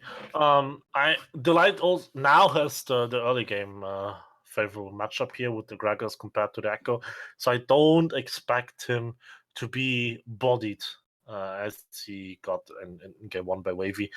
I still expect Wavy to be very proactive, very aggressive. Mm-hmm. If he hits his W, that's the only like kind of hard thing on Echo Jungle. Then he can get his laners ahead. On the other hand, Vel'Koz has the rage advantage, and yeah, I don't know. Like I'm super curious about the one. Does he go spellbook again? That's the real question. I think on is not even that bad an idea. It Yeah, kind of makes sense. He could. With that heal on him, I kind of expect it to be. Well, you don't really take Ignite, to be fair. That would be a bit strange. Yeah. It could be either way. All right, so we see this is game 2 now. So either VGB closes out the series, and I think they secured themselves. No, it's not set in stone, but they make a huge step forward to that second place. And if the second place after the regular season, they will battle against Deja Vu in a best of 5, and the winner of that match goes straight into the final. So basically, just like an LEC, where you have like a decider match between first and second place, and the loser of this decider match goes into a gauntlet kind of thing. The fourth seed of the regular season, which could be Hunter Haven here, plays against the third seed, and the winner of that game plays against the loser of the decider match. Kind of complicated to explain it, but it's very easy when you see it in front of your eyes. Indeed, it is. Just loading into game now. Finally, after those 3 minutes. Yeah, I something I really like. Looking at Hentai Haven, I'm a big fan of Gragas. He's rated quite low right now in terms of tier lists, but he has so much utility, especially for setting up for some of these mid to late game teams, which obviously aren't super meta right now. Some of the mid game ones are, but there's better options for specifically that. That cask is so powerful, and I think it's all going to be down to how Delight utilizes that to keep Kathu in the straight and narrow. Yeah, what I want Delight to do is like do a full side red clear on like spot side jungle, then recall, go for the boots, and of course we have a pause. Of course. What else would we have? We've been here for an hour and a half already. Wait, no. 8. Yeah, an hour and a half. Val Pause League. I love it. So yeah, like Gragas should do a full red side clear, go back, get boots, and then gank a lane with his Predator. I hope. Maybe mid lane looks kind of juicy here. Nico just let Tracy push, and then Gragas can come around. Then you can get first blood. I mean, that's what I would recommend here in this particular scenario. So they ask if they're ready, but Hunter Haven, right? Just responded. So we're good to go. I don't expect any level 1 shenanigans though. There's no Blitzcrank. There's like... yeah, I mean, Taric Flash Stun if you're really fancying it, but it's not very likely. We're just seeing some pings towards the rivers and the other side of the map. Kaiser's AFK. Yeah, Just Cali sleeping a bit. Point defense from both teams. Right choice. Wise choice. But... Yeah, I think both of these teams neither want to get super aggro at level 1, 2, 3. The only person who potentially would is Delight, heads back early, picks up the Predator boots. That's the only situation where I think there will be. But most of them not really looking for that. Yeah. Play it slow and steady. Tristana also, like, why was she down there? Was she also late? Didn't realize. Did you recall or something? Oh, she forgot to buy items. The classic. The classic Kathu, just forgetting to buy items. Obviously Twitch chat didn't realize, so I'm not gonna call this out that Kathu forgot to buy items. So don't flame him for that. Just a normal game of League of Legends. And Gragas is starting on his top side, and so does Echo. You say normal game of League of Legends, but we've got this on support. They do spot them out, and Hentai Haven will just back off. So both teams realize now that jungle, so it doesn't really change anything other than junglers getting a verse leash on paper. Yeah, Nico's letting the Valkos push in, but Sumter already missing 2 CS here. I mean, it's up CS though. Yeah. Oh, and we see Wavy already invading. Yeah, this is very aggressive, surprisingly so. The ward also spotted him out, so shouldn't be able to get off all too much. As isn't able to actually find anything to the light here. Alright, that is really... I don't know what Wavy's doing that. He just wasted like 10 seconds. Lost a lot of tempo. Like Wavy... sorry, Delight is already on his 3rd camp now, and Wavy just started his 2nd. As Echo, you're not that kind of early game jungler compared to Gragas, even and you're just losing tempo. I feel like you lose those early fights against Gragas. Gragas still has some power. Yeah. So Gragas is basically doing the thing what I suggested, just on the right, because he doesn't get level 3 on the blue side, because cracks give more XP. So usually would get level 3 here, but he just recalls, goes for the boots, goes for a red ward, and just heads down to bot side. I don't know. Not looking for any early game ganks because he's only level 2. Who did that? Something taking a lot of damage early on here. Is AJ Tracy on this Valkos doing a lot of work? Yeah, I expect Gragas to commit because Valkos is really punchable, especially when he's sitting on almost no mana. Yeah, has no way to escape pretty much. Yeah. Has that barrier, has that flash. That's it, and if that gets taken down, it's not going to look particularly great for you. Motojo trade decently into Couchy, but needs to be careful as that Poppy is quite strong early. Can definitely bully. You see the gank from the mid lane. Here's the Predator. There is the damage from Delight. Won't actually amount to any flash. Oh no, the flash was taken, sorry, from AJ Tracy. Yeah. So at least get something. And that's important because now you can set up for that ring. But Echo is engaging on a Gragas, but it looks like on the map that he loses the trade. Nico is super low. But yeah, alright, you blew the flash from... Oh, and Delight just showing Wavy who's the boss in this early game. Echo can't really do much in this matchup here. So basically, Valkos gets his flash back at 8 minutes 39, approximately like around that. So you can punish him then, and you should kill him. Although he still has barrier, but the damage should be high enough, especially with the ignite from Nico. Couchy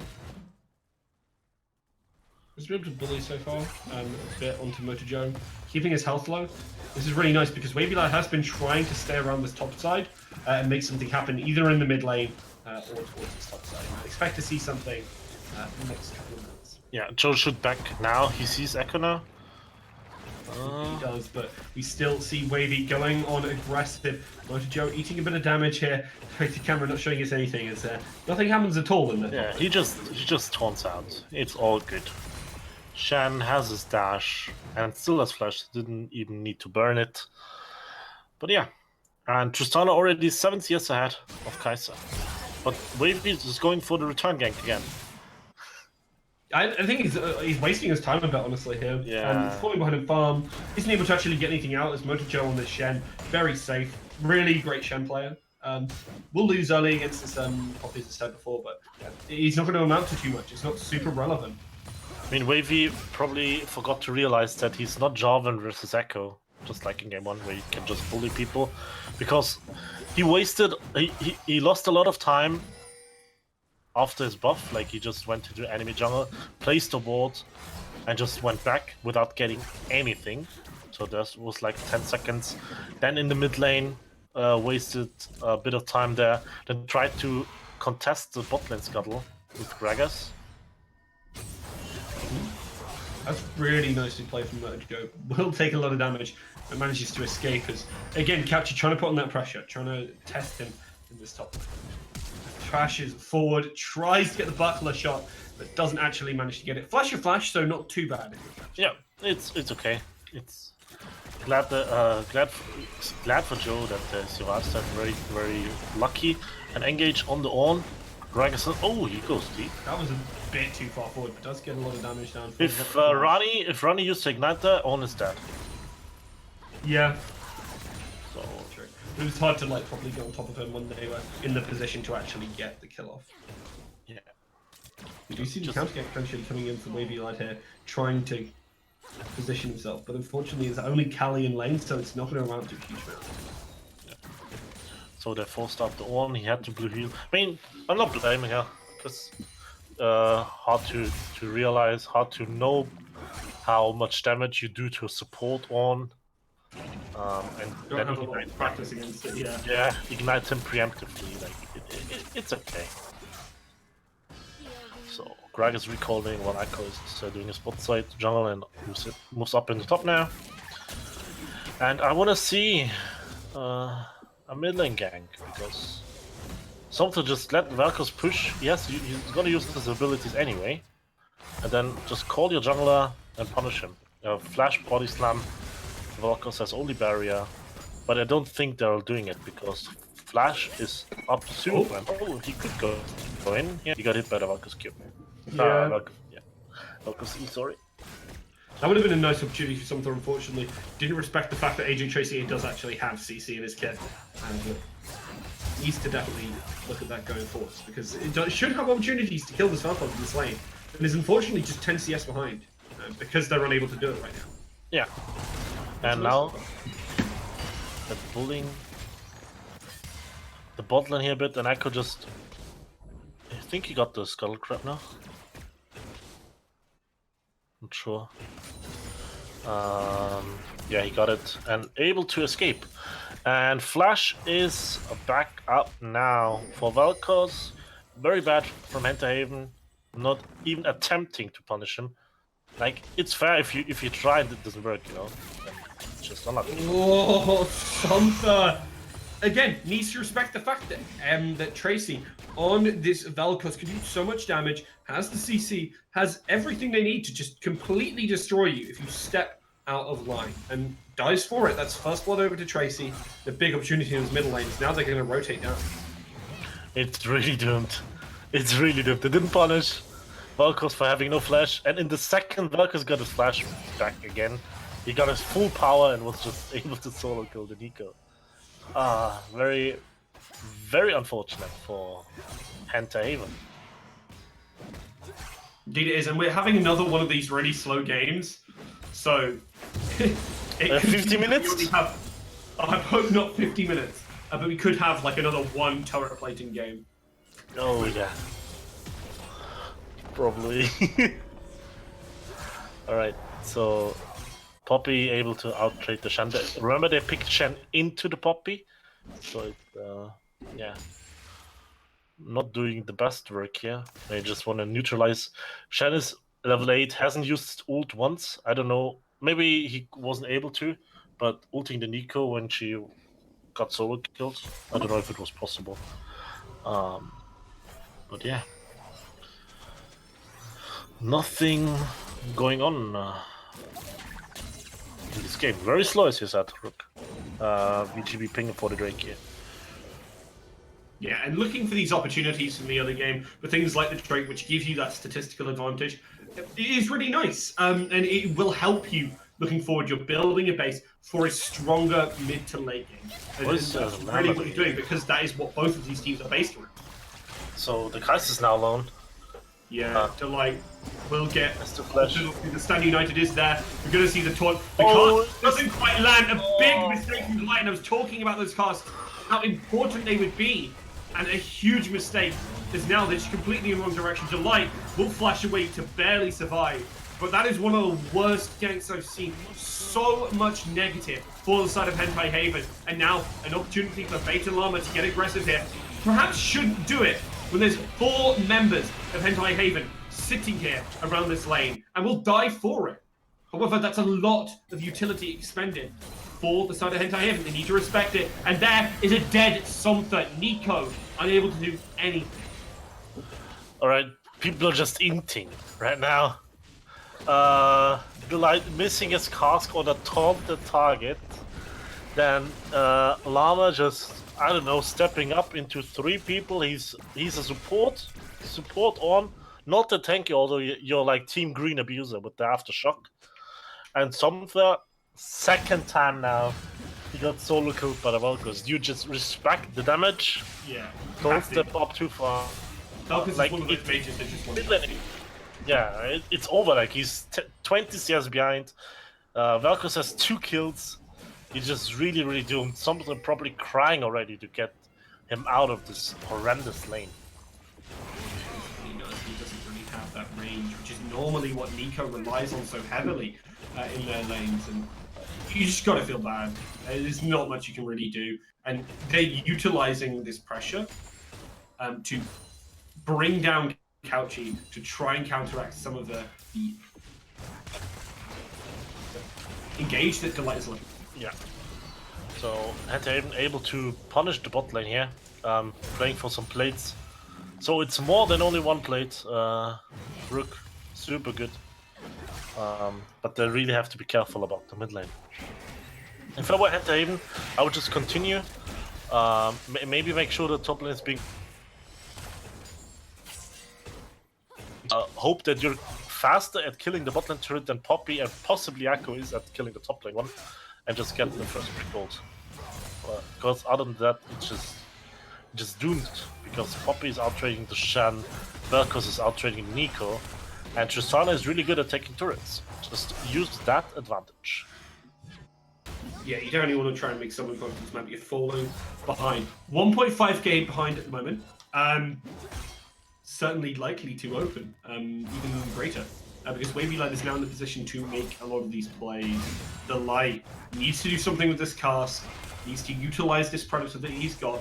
Again, using the things you have at disposal is going to be the key part here. And not get caught in damage like that, putting Motojo in a position where the Stand United can't really do anything because it would just bring a dead Shen to the table. Yeah. I mean, Poppy got turret aggro because of Bammies. Yeah, that's a classic rookie error. But that's also a classic rookie error from a player like Cuff, who is gonna stay alive apparently. We'll see the taunt. That was beautiful from Motojo. Will go down in response to it, but at least manages to keep some of his teammates alive. Katu barely escapes with life in this situation. Yeah. The mid lane tower doesn't quite go down. A lot of bareleys in that strategy. Clutch ult from Motojo here, otherwise something would have been dead. He sacrificed as a true chonk top laner, sacrificing his life for his no fingers mid lane carry, making like the last game he was hitting those finger. Yeah, the Llama just casually tanking 2 turrets, shots here, why not? And now save the minions, you know. Yeah, tuning. Now they're getting the serious damage on the bot lane turret, but still, game plan still stands for Hentai Haven. Get well,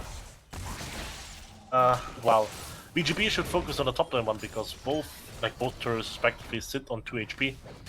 They're looking for the Drake now. No, wait. Joe just TP'd in and does a flash taunt on the Ornn, who has no flash. He should be there. No. No, he doesn't quite go down. Wavy lad will be in the wrong place at the wrong time. Might just about go down. No, Cathy can't get forward enough. But another two barleys here, Rook.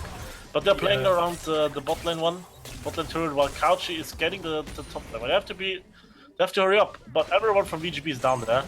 Just go for the turret. Oh, indeed, they will be able to take it. AJ Tracy unable to actually find the way on in here. Can't land at that CC, but will at least force them off from going any further forward as Motojo is looking for another opportunity. He doesn't have the flash anymore, so he already made that flash taunt. Will just about force out AJ Tracy's flash there. There's a good knock up as we don't see a Dorkball land that stun.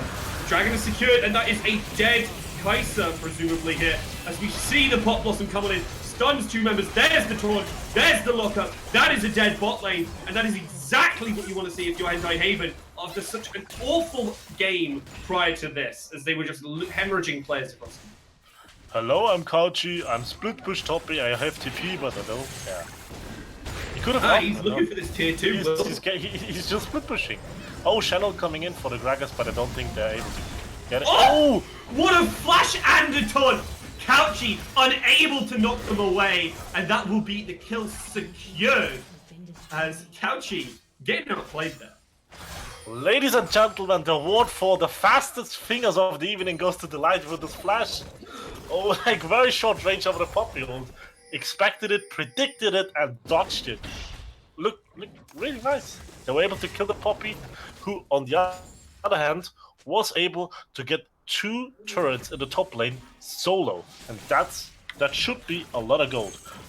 Looking at the gold, she's behind 500. Yeah, I mean the difference is they lost a load of players on that bot side. That was the main part. Unfortunately, Couchy managed to keep it pretty much dead even in gold, and this has been the story of these games, hasn't it? Both teams not really getting ahead in gold, but then when it comes to these late game team fights, the difference in class between them really shows. Yeah, you know what the thing is, it's not really Couchy, it's actually Dan, who's sitting currently at 4-1 on his Velcros. Dan is more than 2k gold ahead of something. And that it's just brutal. I mean, the Nico pick is not really working, apart from the one fight down the bot lane, but he got bodied in lane by the bot. Which just scales, and like he does 2 damage, so the fact that there's like a Shen or something that's not as bad for him as the others.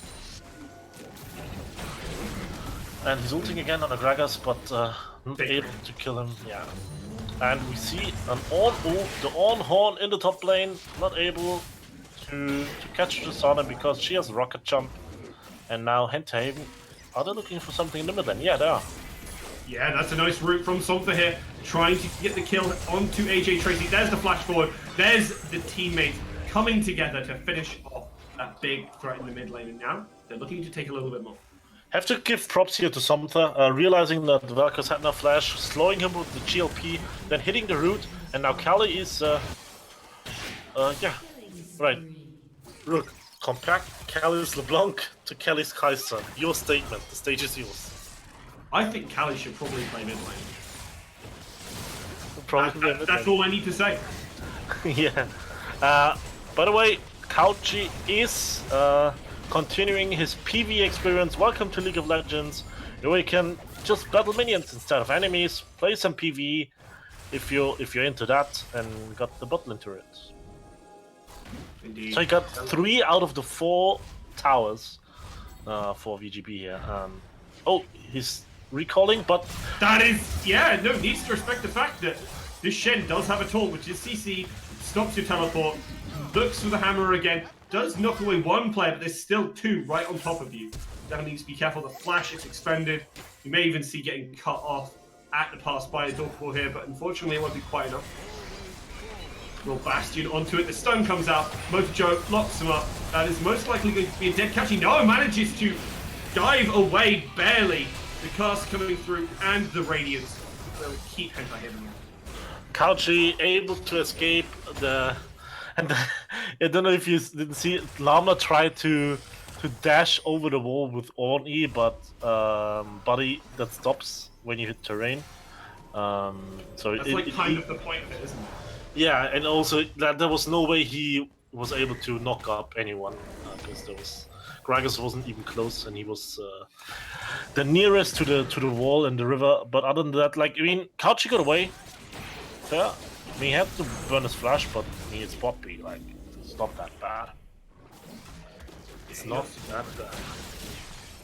The issue right now is, well, there's no flash for something he needs to get caught out. On the side of Vigorous Beta, they have the flash up on all their carries just about now. Tracy's comes back online, saving me so for Calais.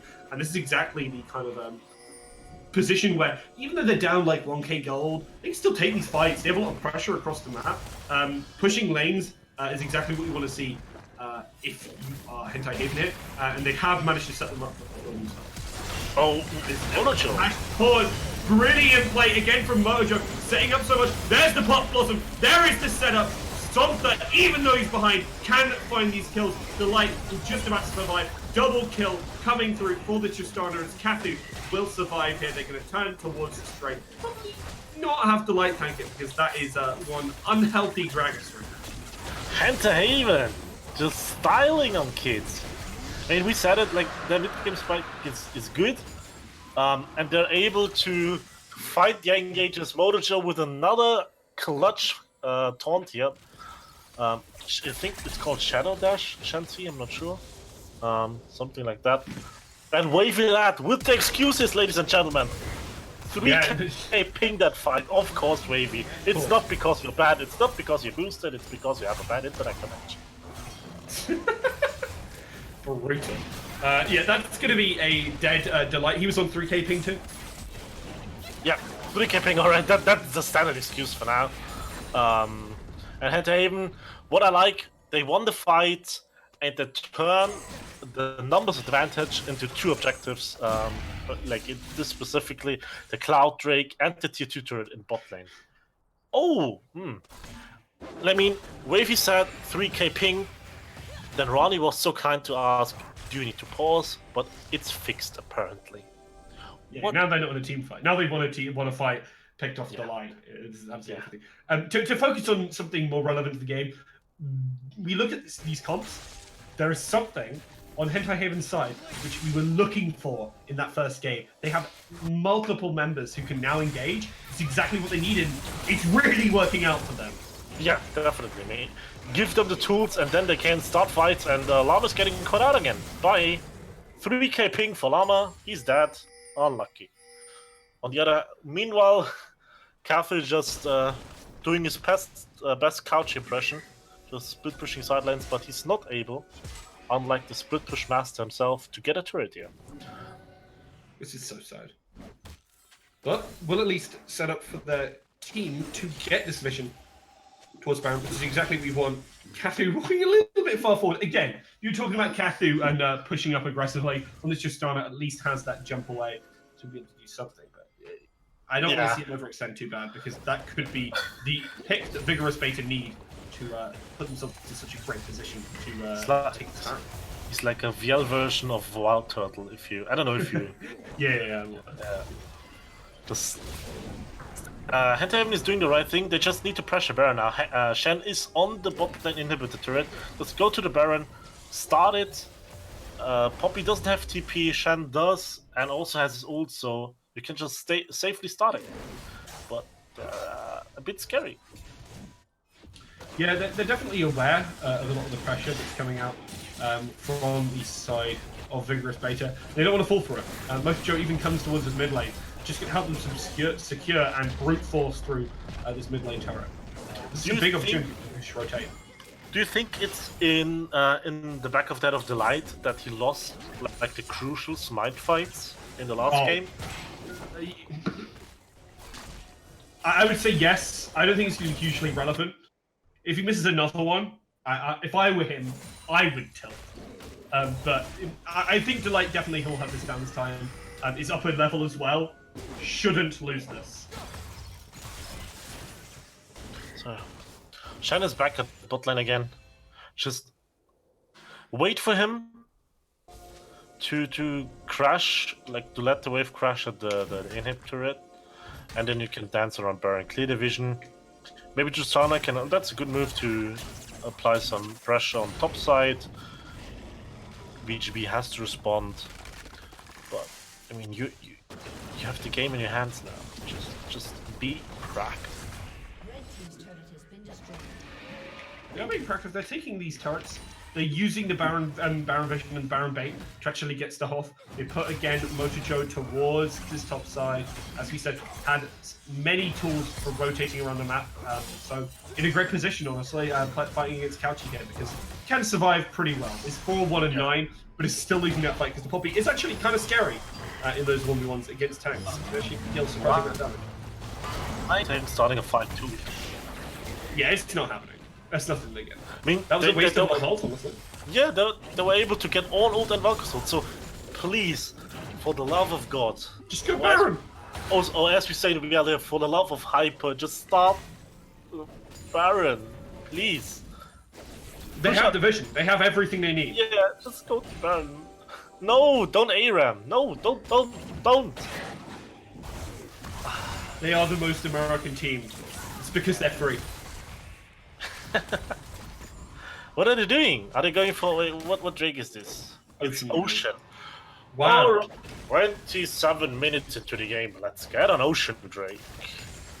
Wow. High value. High value indeed. They will be taking it very quickly, so it's not too much. Yeah. They don't even give up vision around Baron because we don't actually see Vigorous Raider actually able to contest that. This is a game, yet again, where Hentai Haven should be winning this. They're in a great position. They have all the tools they need to succeed. They have to engage this time. They can take the fights. Unfortunately, they're not doing it. No. So let Shen push bot lane. Let him bind basically Poppy to the bot lane so she can't really TP. And you can always join with Shen ult and just start the Baron. Just start the Baron. There's no way, like Valkyr's Q and his ult are the only maybe Kai's W a bit, but she's going 80, so a W doesn't hurt that much. Are the only poke abilities which are able to annoy you while doing Baron. But other than that, you have to just do it. Don't be so scared, and don't get caught. Delight. Yeah, Delight very much in the wrong place at the wrong time. I mean, they can't do Quite it. die for it, but that does actually force out the Radiance, which is a really nice ultimate to gain if you're Vigorous Beta here. And you can actually pressure it forward a lot more than you previously were. So that's probably another 2 minutes where Haven doesn't do Baron. Yeah, 30 minutes. 30 We minutes. spent Baron. most of it just pussyfooting around this Baron. I mean, is there something in mid lane? Do you get like free chicken wings, or why they hang around us? I wish BBQ all others were still around, and that was true. Have you ever had Korean barbecue? Yeah, it's great. It's so good. It's so good. It's actually smurfing. It's very nice. A good beer and some nice meat on the barbecue. Yeah. It's great. I mean, it's everything you'd expect it to be. Meat on a barbecue, generally pretty good. And Yeah. it's got that bit of spiciness, which is very. It's the very spiciness. Yeah, that's the crucial thing. It makes it so good.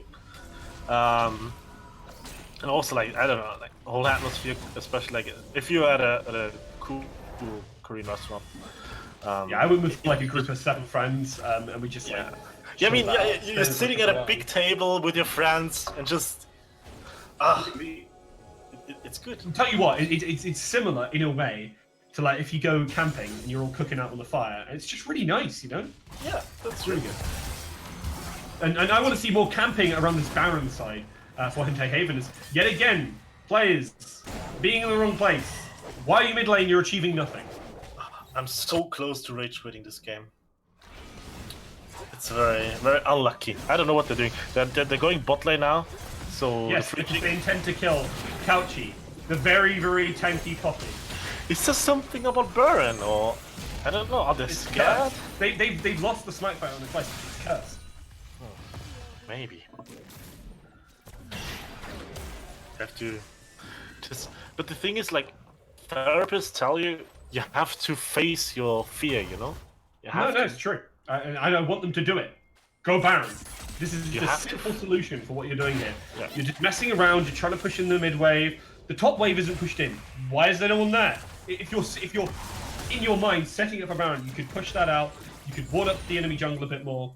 There's not that much in terms of vision score, especially on the support. Adorkable not doing a huge amount there. Delight definitely doing a lot better than he was in the previous game. But regardless, he's just not as much as I would be expecting from them in this position where they can just take control. I think they're just. And they're giving up now. They're giving up this vision.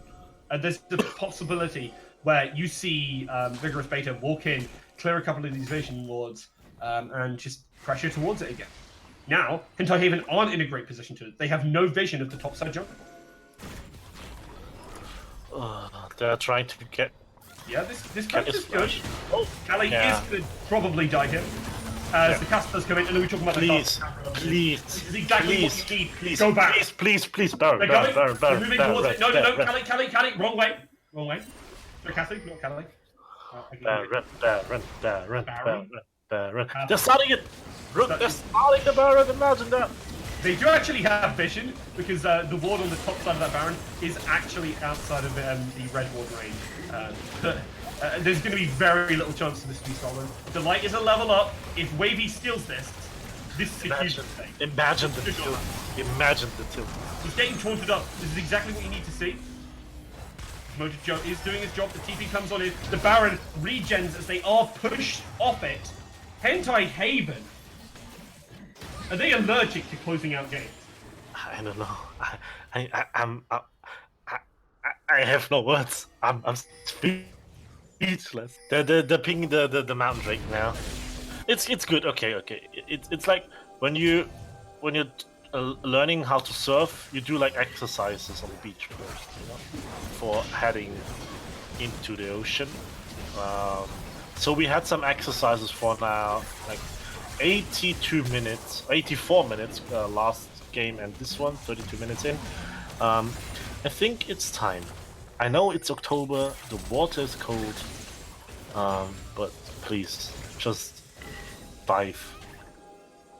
And I don't mean tower dives. Just I don't know. That would be preferable to what's happening right now. Just do the Baron. They're starting it again. There's two vision wards there outside of vision. Again, these red ward placements from Adorkable not catching out the vision. They think that no one can see they're doing it. They must realize at this point that they have vision on that Baron. You know what's the bad thing about this? They tried it now 2 times after waiting for like 12 minutes, and 2 times it failed. That means they're even more scared. That means they're even more hesitant, and therefore we are going for a 60-minute game. All right, Rook, when do you think this game will be finished? I think 45 minutes. 45. I'm going for 60. I'm going for 60. I think they're all very sadistic. They like to see us suffer here watching this. But yeah. I mean, just Shen, go bot lane, apply pressure, push the wave. Top lane needs to be taken care of, and then you can just do the Baron. You can. I mean, there are so many things they could do, which would lead to pushing Baron. Unfortunately, the pushing the Baron seems the hard part for them. They just need to get around to it, and they need to hard commit to it, not get pushed off, lay down the vision properly. There are no vision wards in Baron now. The problem is Captor is like getting poked out by the Valkos. He's getting hit by Valkos kills, which shouldn't really happen. So it makes things more difficult for Hentai Haven. So Shan is pushing. Now go to the Baron. Go to the Baron. Yeah. BGB have 0 vision in that area. Just do it, but I don't think. Yeah, Nico is just taking care of the top wave, and that's it. Are Hentai Haven waiting for the Elder Drake? They have like 4 Drakes. It's only 2.5 minutes away. Yeah. But still, a little bit strange. They definitely should not be doing so. Maybe we should do reverse psychology. No, don't go Baron. Don't go to the Baron. It's actually You a should bad idea. ARAM all the way down mid. Yeah. That's exactly. Group as 5. Get Spooky poked. goats. That's a great way to engage. Use that. How did they do that? Also, props to the guys who are still watching this, listening to us brambling, like giggling, joking, mocking people for That's the 88. best part. Yeah. Oh, look, there's a flash. You have to be careful out there. There's the body slam from Delight. Yes, There is yes. the exact kind of engagement that you need. Beta Llama, you're a little bit too late there, mate. A 3-man knockup. Very nice. Not so nice when... Okay. This is Baron. This is it, right? Jungler is down. Jungler is down for 35 seconds. He needs 30 Can't seconds. lose this smite fight, Delight. Your trauma will be gone. You're going to kill it here. You're going to win the game. And it'll all be over. We'll go to game 3. That's fine. 200 IQ. You can't do smite fight when there is no smite.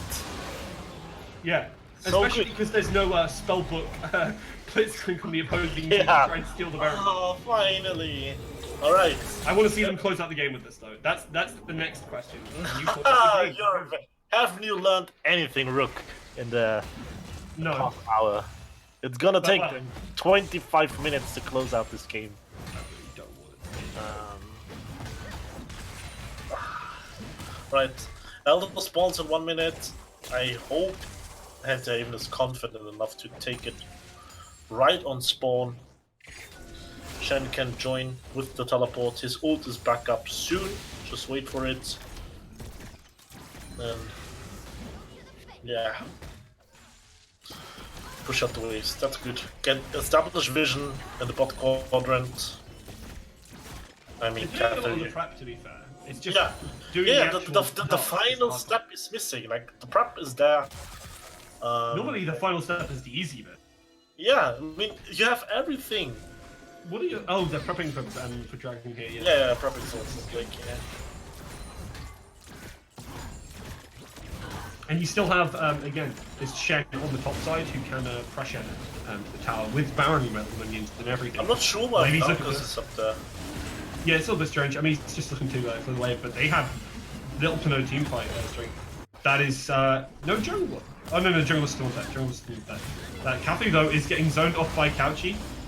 Needs to be very careful. There is the Stand United. Big opportunity for Moto Joe to keep Couchy off. They're going to turn towards this dragon. Doesn't steal it this time. Wavy has a great Confidence is record back. of dragons when he's Barons when he's alive. But, I don't know why I flashed that though. That's good. Confidence is back for Haven. Game 3, game 3, game 3. I mean, if he didn't smite it with a 2-level advantage, I'd be very disappointed in his life. But actually, we're going to be a pretty good jungler. I do rate him. And towards the beginning of the season, he didn't have great time. But now, actually looking kind of good. I've been very impressed with them.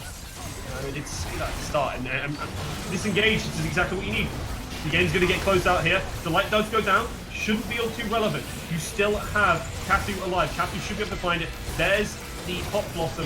Unfortunately, it's just not enough damage, seemingly. Finally, Kathu takes down Kelly. Now can step forward, gets taken down by AJ Tracy. But with the cleanup, there's the rest of Hentai Haven. It should be able to close Thank God. Yes. They didn't hesitate. it. Went for the wasn't elder, went for the 60 fight. minutes, maybe, hopefully. Oh, boy. Let's see, like... They should be able to close this out. Well, Wavy Lad's up in 7 seconds. They're not going to be able to close this out here. That's super low. I don't know. I think the recall. They have to recall. They have to recall. Yeah. It is. It's the right option though. Yeah, no. The game is basically one, no need to take risks. Just gonna take 2 more minutes probably. And we're looking towards 45 minutes, yeah. Yeah. Looking. Oh, Somta is still sticking around for the mid lane turret. Yeah, Very that's smart. pretty free. Very smart. So just get vision in the top right channel here. Then group. I mean, Shen just sits in mid lane, buffs the minions, and maybe threatens the mid lane inhibitor, and all the other 4 should just go top lane because bot is auto pushing anyways. No need to apply pressure anywhere. We see Llama again. previously on the Blitzcrank, now on the Ornn, clearing waves on his own. But yeah. Something I want to point out is Somtha went like 0-2 in laning phase, got killed by AJ Tracy pretty early on in solo kills in the lane, and since has gone 5-0 and 10. Yeah. Really great play on this. As much as I don't think they're the key part of this team, they have been playing their role very well. I think Motojo is always certainly the key part of this. Great engages, great saves, constantly pressuring the map. Definitely the MVP of this team. Last time I saw this team play, I didn't give it over to Motojo. I thought Somtha was one of the more important players. I saw some really nice plays from them. But here, it's definitely Motojo. And the rest of the team is going to be there. The not goes on to Katu, but Kauchi is too far forward. Unfortunately, that life form disintegration rate isn't going to be enough from AJ Tracy. With this Tarek, does actually manage to take out the light, but with this Tarek, they negated a lot of that damage, and now Katu is allowed to just free hit from the back line with this extended range Tristan. Yeah, I mean, going back to your point, we flame Somtha a bit because he just entered the laning phase. But like his team fights, his uses of his ult were super good and helped Tentahaven to secure this win. Yeah, and definitely impressive. Would say Motojo, huge carry in that game. Shen, very impressive throughout the entirety of it. And we do go to that third game, surprisingly, after a very shocking first game result. But as we said, apart from in that late game and then actually closing out, Tentahaven seem to be a far better team. Yeah, definitely. They just need to figure out how to close out games. One fun fact, support Ornn dealt more damage than ADC Kaiser and Jungle Echo in this game. Yikes. And on that shocking conclusion, we'll still wait for our final thrilling ending of this best of 3 as we go to the third game between Vigorous Beta and Hentai Haven just after the break.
tattooed between our eyes.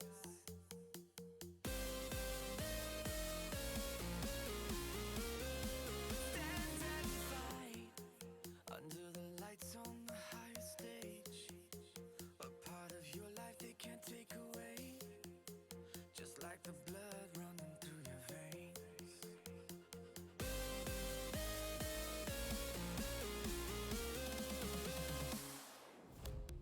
Everyone's watching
Hello, everyone, and welcome back to the third game of the series today, Vigorous Beta versus Hentai Haven. I am Rook, and I'm joined by Impress, and yeah, we've got similar bands to what we saw from.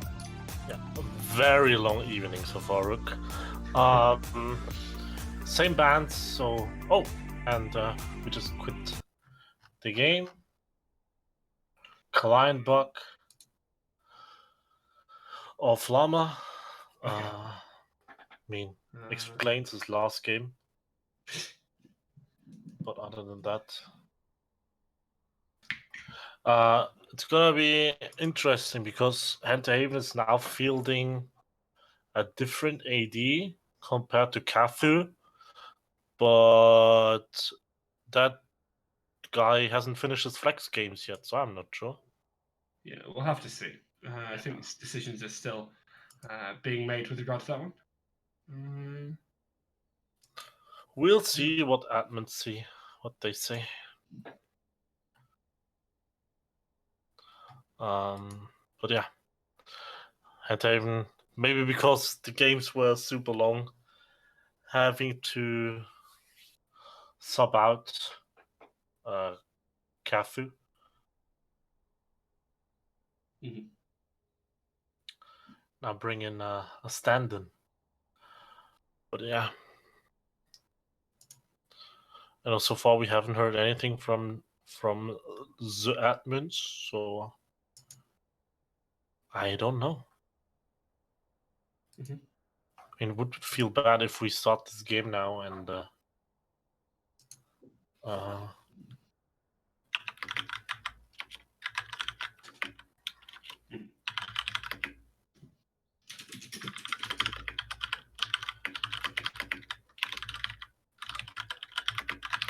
if we play this game now and then they come to the decision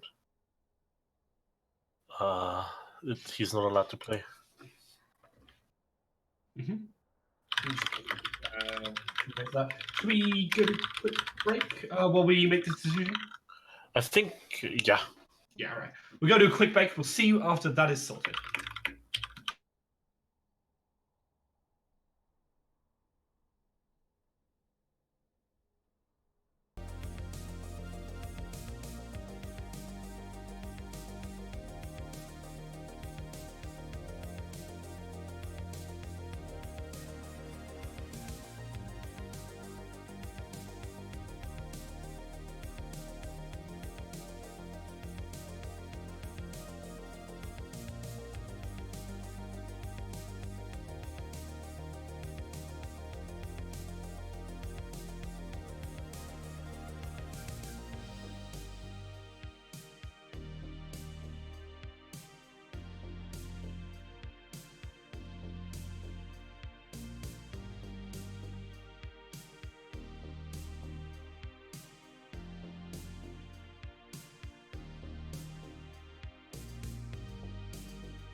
Hello, everyone, and welcome back. We have a third and final game coming up for you.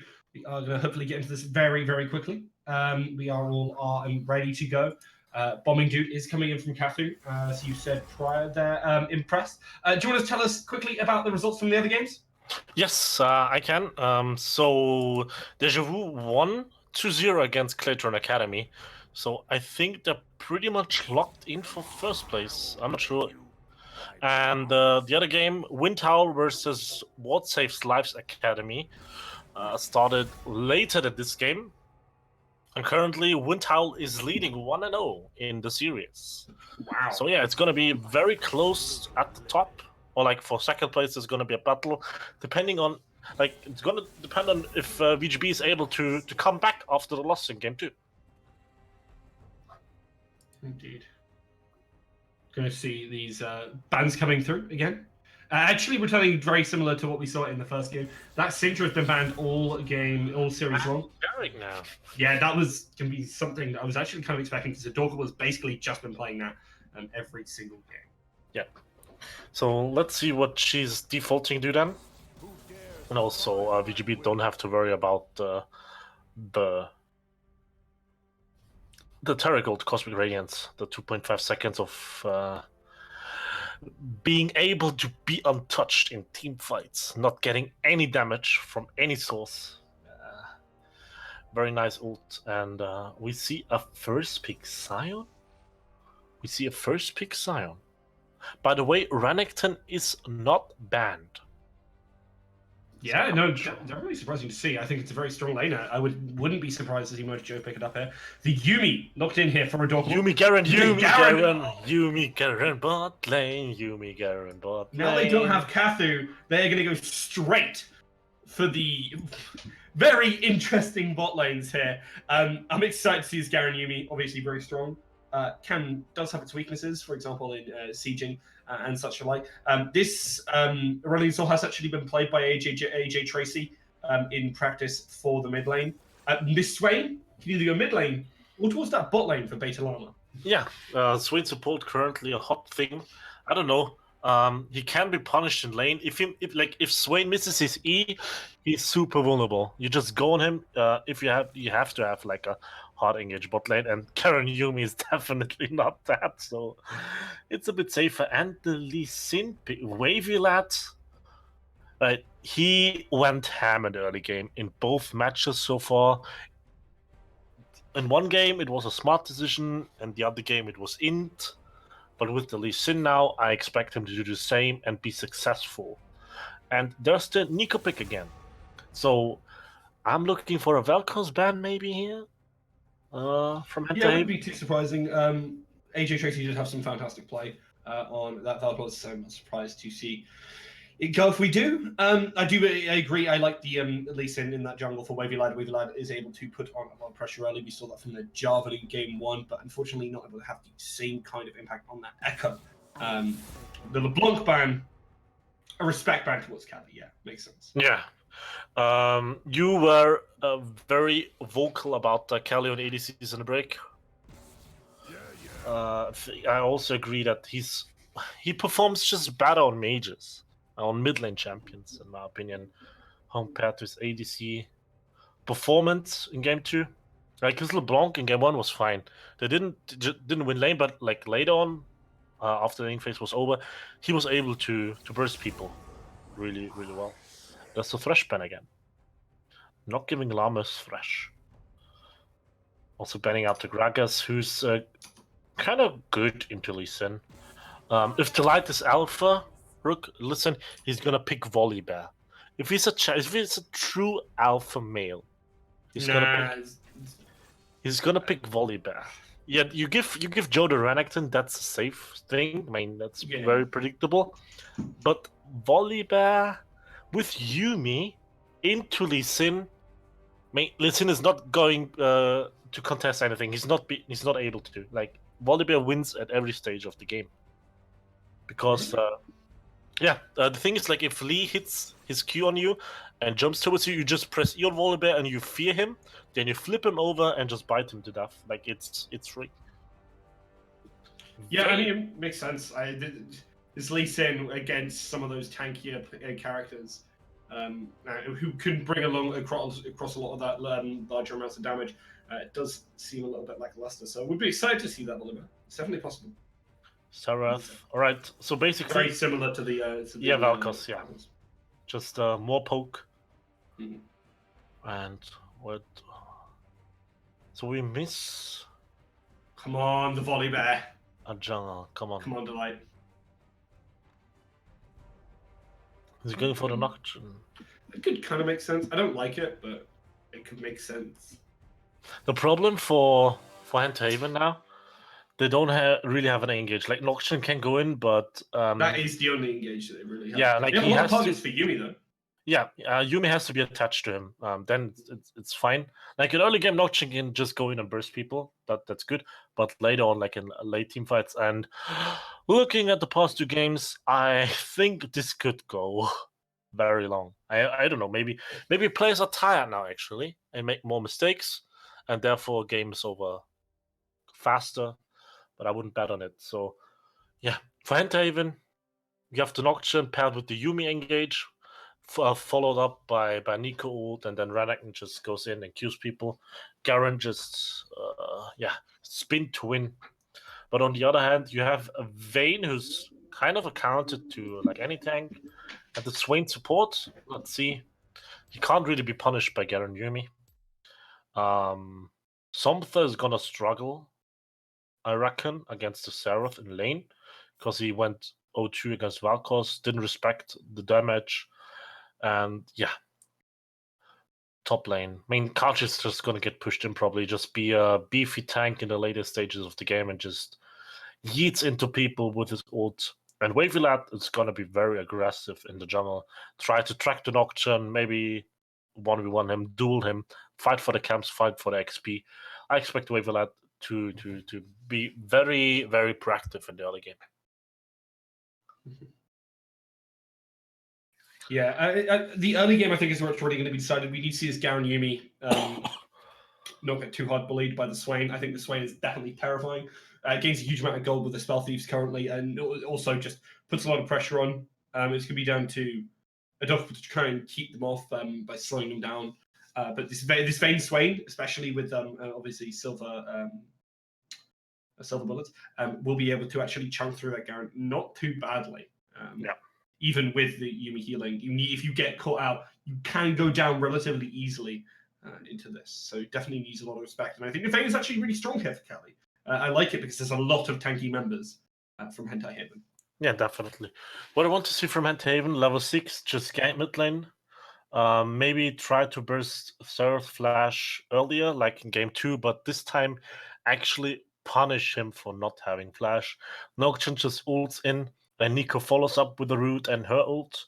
Then you should be able to burst him down. Other than that, maybe you could look at the bot lane because Swain, he has his ult for sustain, survivability, but he doesn't really have a disengage. Vayne has a condemn, has a tumble with the ult to get invisible. But yeah, I mean, still be possible. I want to see Hanta even play around to level 6 of Nocturne. For VGB, just play around Lee Sin's early game.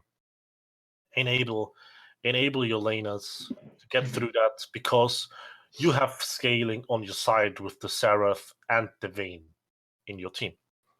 You certainly do. It becomes very difficult. There's a huge amount of siege potential just in Zareth themselves for AJ Tracy here, which should be able to negate a lot of the strengths of Garen Yumi if they can force it into that situation. But again, it is down to this execution. And Bombing Dude is a big question for me. A lot of the members of Hentai Haven I have a lot of faith in actually now. But Bombing Dude obviously coming in as this new player is the big question mark. And whether Moto Joe can stomp on this Renekton. It's definitely possible.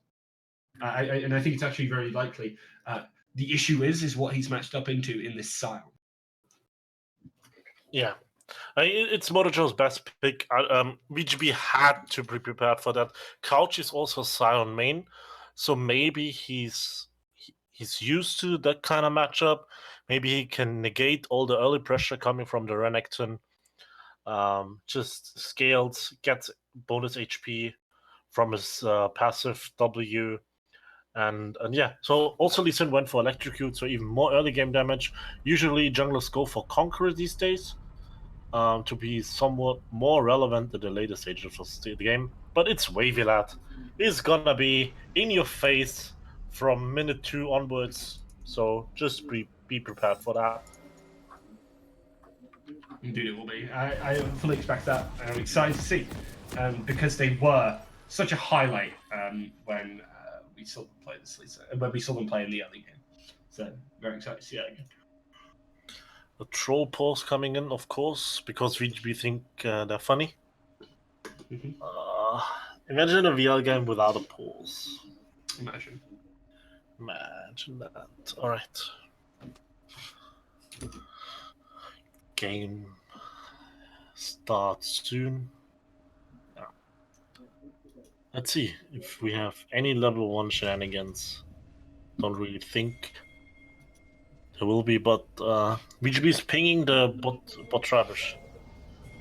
But yeah, we just. Oh, and Lama forgot to buy his items. Second time this happened now. Who was it before? It was Kathu, right? I think so. Yeah, it's just starting game 2. Yeah. Yeah. 30 seconds until you spawn. Not very careful. Not maybe they're tired. I mean, I can't blame them. I'm tired myself. Yeah. Getting kind of late, you know. So nothing happening here. No, we haven't actually seen a lot of aggression in the early levels on any side. Even with the Blitzcrank level 1, we didn't see a huge amount. I think we saw a flash expended from Couchy. Yeah. Couchy, not Couchy, sorry, from Moto Joe. For Moto J, yeah, on side. Yeah. But other than that, standard.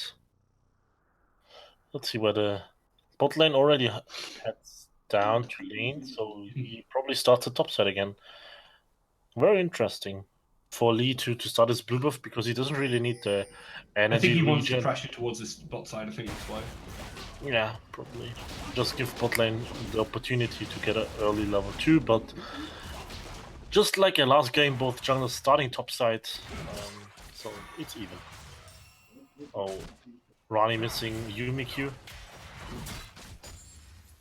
Yeah, I mean, Yumi Q is pretty obnoxious in the zone, so it gives the Garen some way in the lane to actually poke out. It really does put these melee bot laners into a great position to actually do something.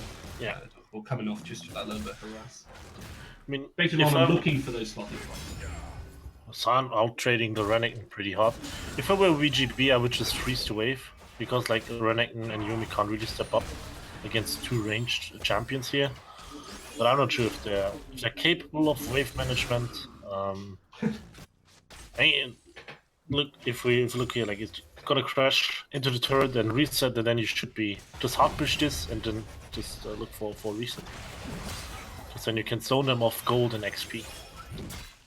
Llama is surprisingly low though, as so is Garen. I mean, that's just the nature of Vayne against tanks. Indeed, it's just kind of difficult. I think the Sion pick was definitely a good one from Couchy. I think it would definitely pay off in the coming game, because otherwise I think Moto Joe would definitely be able to really bully this. If it was to Nico, even with that range advantage, I don't feel particularly good about your chances. And I think Couchy going for that was a good idea. Yeah, I think the stun pick is also oh, and there's there's the stun! He can land the Q. There's the one more auto. There's the Comet, which will finish off Somtha. Somtha going down at 3 minutes and a half now. Why don't you flash? Didn't think it was coming. Didn't think it was going to hit. Didn't think it was going to hit. I mean, he was on 2 HP, no? Yeah, definitely. Bad calculation. We see Nocturne down there. He just, I don't know if they're able to do anything. Nah, Nocturne. 3-6 Nocturne. Yeah. Very unlikely to It's very bad. He should recall now, get items, because there's nothing to gain. or bot side of No, the map. absolutely. Pushes try to push into that bot side. Trades again with Wavy. Mojo Joe keeping this top lane relatively even. Needs to be careful though because Couchy does bring a lot of damage to him. This is why you see these AD Scions trying to win early and just sniveling the game off of that. Yeah, very like running very upfront damage here, but Zion able to hand the damage back. Good HP trade, and now Mojo is yeah. It's able to gain a lot of health, but wow, the trades back from Couchy are very impressive. But look at the CS difference. Like That's the important part. He trades HP for CS here for gold. If he's not dying, that's actually worth so much. But he has to be careful. He certainly does. Mojo could potentially dive here. I mean, it would be very greedy, but would probably trade 1-for-1, which is absolutely fine for him because then he can TP back. His wave pushes in. That would be a really nice trade. Now the levels are even, it's obviously not great. It's definitely possible to do that. I would just, I wouldn't take any risk. Like just force Sun of XP and gold, and you're winning the lane automatically. And then just call Nocturne up, especially when it's level 6 and Sun is low. Then you can just go full monkey mode. A lot of these skill shots being hit by Santa here. Yeah, Something really struggles, no, against like artillery mages in lane. He's getting poked a lot previously, like against Valkos, now against Seraph. Difficult time. I think they found the kind of foil to their playstyle. So good knowledge, honestly, from the side of Vigorous Beta. Yeah. And abusing it heavily as they basically just picked winning lanes into Sumter. And Sumter's getting so hard bullied here. Yeah, he's already on 10 HP. He just don't agree with his item choices so far. Maybe should have went for second Dorans or something, just to help him through lane. Because obviously Nocturne wants to farm, just got level 5. He's more than one camp ahead of Lee Sin. A camp and 2 minions. And bot lane also surprisingly the Garen only 6 years behind of the Vayne. Now, what you want to do here, freeze the wave in front of your turret, don't let it crash into your turret because otherwise it just resets. And Swain and Vayne just step up and as I said before, just zone them. Deny them as much gold and XP as possible. That's a good route and pull, but again, this healthiness of the Garen Yuumi is just kind of disgusting. Yeah, it indeed is. We see Lee Sin down there, but he can't really do much. Garen just recalls. Starting to pull ahead in that bot lane a bit more as Kelly does get properly onto that wave. Yeah. Sunset continuing to get bullied out, but it's actually up CS, so not in the worst situation in the world. That's true. That's true. But still, 1 kill behind, and like a kill is 18 to 20 minutes, something like that. So he is turning. It's okay. Surprised that the Garen went for Spirit Visage. So in his eyes, the Swain is annoying him really hard. Otherwise, it doesn't make much sense. Going for MR here. I mean, I think it's pretty feasible. It's Swain okay. is the one who's landing a lot of the poke while Kelly's sitting back and farming. Yeah. That is kind of the point of the Swain bot lane.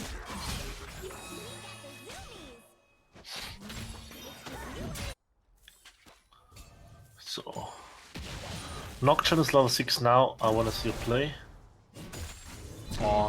I mean, this it's first hard. ultimate is going to be the most important thing here. Yeah. This is Moto Joe looking for this kill, but unfortunately unable to find it. Ultimate expended, and that's just got to feel really bad. Especially and another... when... Yeah. Look at some of the summoner spells. It's very sad. Actually regretting his decision here. Oh, Moto Moto Joe won't quite be able to find that. That was a disappointing flash.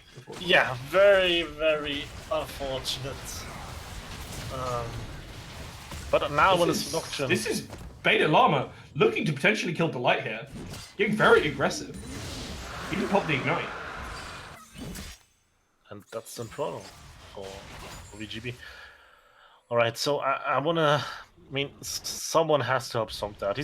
He hit his O2 power spike now, so he's going 4-10 again, or 5-11 or something like that. It was 5, 2, and 10. It was fantastic play. That is a really nice flash from Delight to manage to just about survive there. Wavy Lad and Bait and Llama both putting so much pressure onto the spot side and onto the jungle. The flash from Somtha. He cannot afford to get trapped again. Finally, he flashes though. Yeah. Otherwise, he would have been dead again. Modojo just slides into the channel Sion queue for like the third or fourth time in a row. I'm not so sure about that, especially because he was outside of the hitbox. And we see Waveland pressuring the Nocturne. Oh. AJ Tracy is just waiting for this ultimate to go up, or something along those lines, constantly pushing Somtha out of the lane. Still not ahead of CS, but hopefully gonna start to recoup those losses soon. Okay, Llama just Moves forward with the ultimate. That was an interesting play. It's actually good though that Couch he didn't hit, because now Renekton doesn't get cancelled. They don't get anything out of bot lane. Yeah, I was more referring to the teleport, just Motor Joe. Really yeah, that teleport was really soft. and now they're getting flanked. Yeah, not having synergy. One goes out, the other one casts the Yumi ult. But yeah, Modojo just wasting time down there. And Delight, I don't know if you can. You can definitely get aggressive, but it's unlikely to actually result in a kill. That was a nice spell shield, but Nice spell shield, yeah. That's really good. it doesn't really do much for you in the grand scheme of things. This is looking like a really good game for Vigorous Beta. The Seraph is going to be obnoxious. 2-0. Yeah. I think starting Specs Cal is pretty reasonable. I mean, yeah, like if Swain is doing the most damage in lane, then just go MR. It's fine. Oh, is Couchy getting caught here? Yeah. Couchy is gonna, well, he's absolutely going down. It's about what they can get off of the back of this. Motor Joe taking a lot of damage here. Couchy is good results. They want to just limit the damage to the tower, but they're actually going to move towards this Rift Tower, I think. Yeah. Very nice roam from Somtha. He doesn't want to be in mid lane anyways. And also the light coming up 3-1 with Sion has no ult, no flash. So he's actually just like an A, as you said previously. He's free. Motor Joe gets destroyed by Wavy Light. No respect for that Lee Sin there. They're going in, but I mean bot lane's not gonna be exciting at all. Oh, Wavy missing the flash Q, just ulting out of frustration. Yeah, just kicks the light away. Doesn't really net all too much. Probably do. Oh, an opportunity to go in here. Here is the Yumi ult. They're going straight onto this Vayne. The heal will just about keep them alive. It's a lot of damage here onto Bombing Dude. You need to respect it. Vayne won't quite. Sorry, not Vayne. Swain won't quite be able to land that ult. You could have sealed the deal. Almost a kill there for the Garen Yumi lane. Very well played.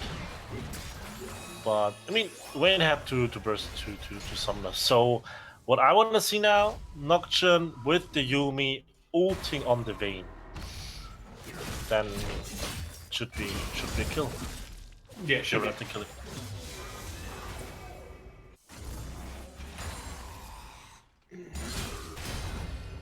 Motor Joe really wants to flex his muscles on this connective. It's very difficult against the Siren. As we were talking about before, not a huge amount of damage against this Siren because he's just so damn tanky. Yeah, he's still 11 CS up on kill, but you kind of expect that from a Renekton against the tank. He just constantly trades, but this mid lane is just brutal.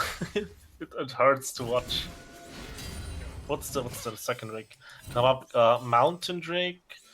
So good for both teams actually. better for VGB because they have more of a siege comp. They're able to siege better than a team with Garen and Renekton and very short range Nico in the comp. So Nocturne ult is about to come up. So is Garen and Yumi ult. Yumi ult in like 2 seconds. So please just let them push down there, kill the Vayne, and then maybe transition the numbers advantage into a Drake. Oh, BGB is already going for it because they have division. They have priority over the Drake.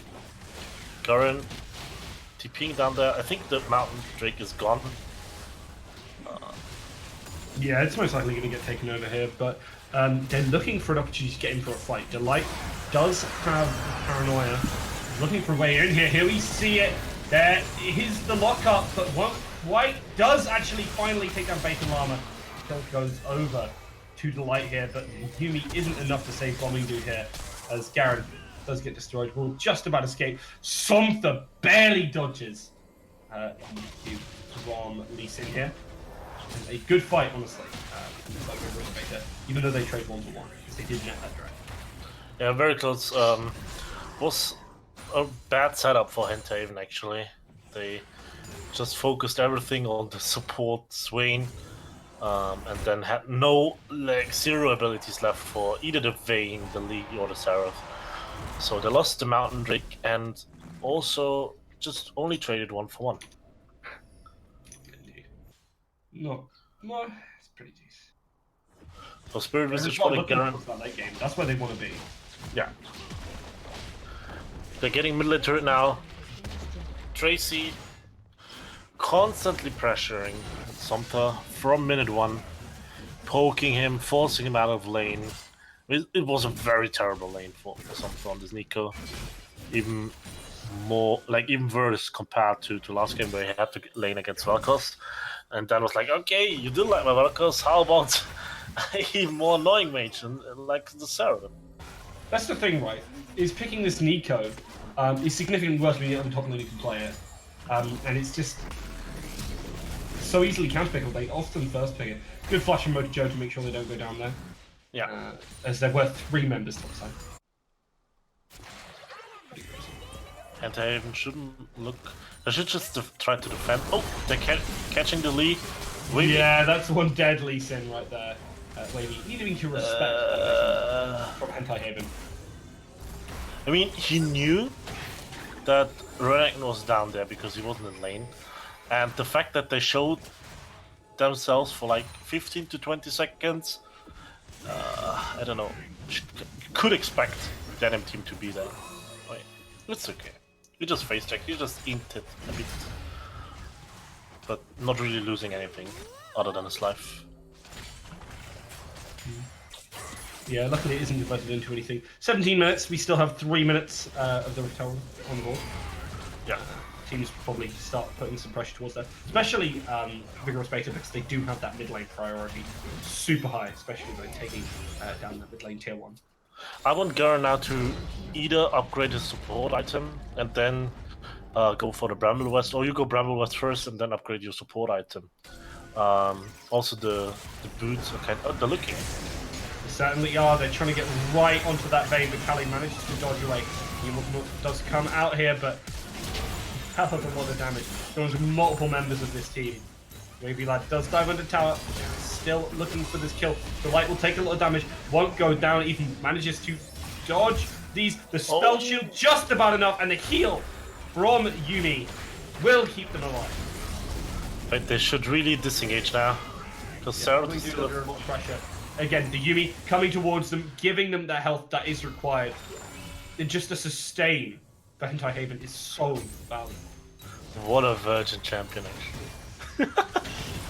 You're like untargetable, you heal your allies, you give them a movement speed buff, so it just makes it easier for them to dodge skill shots like Seraph ult or Q. But yeah, I mean, VGB still gets the turret in the end. This Seraph is way too big. Yeah, and Hentaven seemed to hate Llama.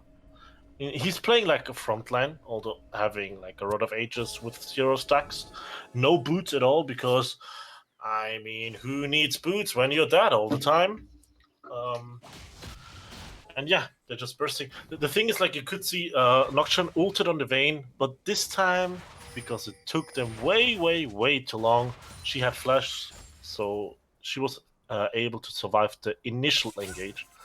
But yeah, routine can I something. I mean, he's currently 0-3-5, so it's getting better for him, just like in the last game. Yeah, it's the mid game where something really starts to shine here, and teaming up with the rest of his squad mates, will be able to find these nice engages. And we saw in the previous game how much that Pop Blossom was doing for them. So definitely requires a lot of respect because he can land some fantastic ones. Yeah. So Xerath has both summoners back up again for this Infernal Drake. It's the second one for VGB. Renekton isn't there, but they don't want to do it. Are they afraid? Probably. Looks like it. I mean, There is a lot of hard engage. Well, not hard engage, sorry. A lot of like soft engage from the side of Hentai Haven. You move out too far, they'll just pop the speed, get right on top of you. It's very difficult to get out. right choice too. Like, they push the mid lane, so Hentahaven has to respond. In the meantime, San pushed out top lane, and now he is already down here. So top lane is good, mid lane is good now. They have to start it. Oh, that was a nice stun into leading into knockup. There is the paranoia. Something that lands a good pop blossom. So much damage. Motojo destroys 2 members of that team. Does take a lot of damage for his trouble, but so much. He's trying to finish things off. There's a good stun from Motojo. Kali will be going down as Justice smites them from above. J Tracy's still looking to try and find a way in. Just doesn't deal enough damage. Bombing dude with this Yumi attached to him so much. Yeah, I mean, they got the something. It's actually so sad to see. Kali just ran it down there. Yeah. He went into melee range. In the chat. Yeah, I mean, sometimes he has to be tilted. Like, it's a big tilt. The Xerath really punishing him. But the Vayne just did a classic Vayne spotting. It is known, the infamous move. But other than that, I don't know. Like, Hentahaven are able to find these fights. Xerath not really. For VGB, it would be crucial, like, to establish vision, get priority on the objectives, and then let Xerath poke the enemies first, because he's 4-0-3. He's dealing serious damage, but if you're not giving him the time to hit his Qs, hit his Ws, then the Xerath pick is kinda... It's not as useful as it could be, let's put it that way. It's not completely invalidated, but it's a lot less strong because you do have to get some real item power spikes to actually reach those the burst potential that you have. Yeah, I mean, they were down there, they were in the river, and Hentahaven had to go through the narrow entrances. So if you have vision on them, just peel for Xerath, stand in front of him, and let him do all the work. Like, let him deal the damage, and then you already have like HP advantage, and it should make the fight easier. On the other hand, we see another engage coming out, paranoia into Yumi Ultimate. The final chapter, the final word. Yeah. He's just caught out again. Yeah, he's. I mean, you're not playing a Rakan or Pyke or whatever. You're playing Swain, who's not very. Yeah, you just don't respect the fact that the enemy team has an option. You don't have any mobility spell. You're not tanky. I don't know why he doesn't have boots either. Yeah, that's definitely very strange. I mean, it would help him, like, getting him out of base faster after dying, even. So, I mean, at this point, that's a pretty sizable investment. yeah. I mean, imagine all the seconds he could have saved from having boots after like his 4 deaths. I don't know how many. Actually, I don't know. Like usually, to bot lane, it takes you like 30 seconds to get there to tier 1 turret. 30? I think. I think you're overestimating the number. I think it's like 20. I mean, without boots, I'm not sure. It could be 20, like between 20 and. I actually don't know. But what I want, I'm curious, like how many seconds you save with having tier 2 boots compared to no boots. Definitely very interesting. I have to test this in practice too. And Llama is now flashing. He's ignited, but Handhaven is doing the right thing. They don't have vision, so they're not. He's not really worth much anyway, so. How much go? He's probably not worth much. Like, I don't know. But Llama has to step up his game. For being the all-star supporter in VL, he's not playing really well this series. No, it hasn't had a great series. Game 1 was decent, but after that, it wasn't anything to write home about. Yeah, but like his own performance. I think none of the. I think Adorable's Tarek wasn't particularly great either. Definitely doing a lot better on the team.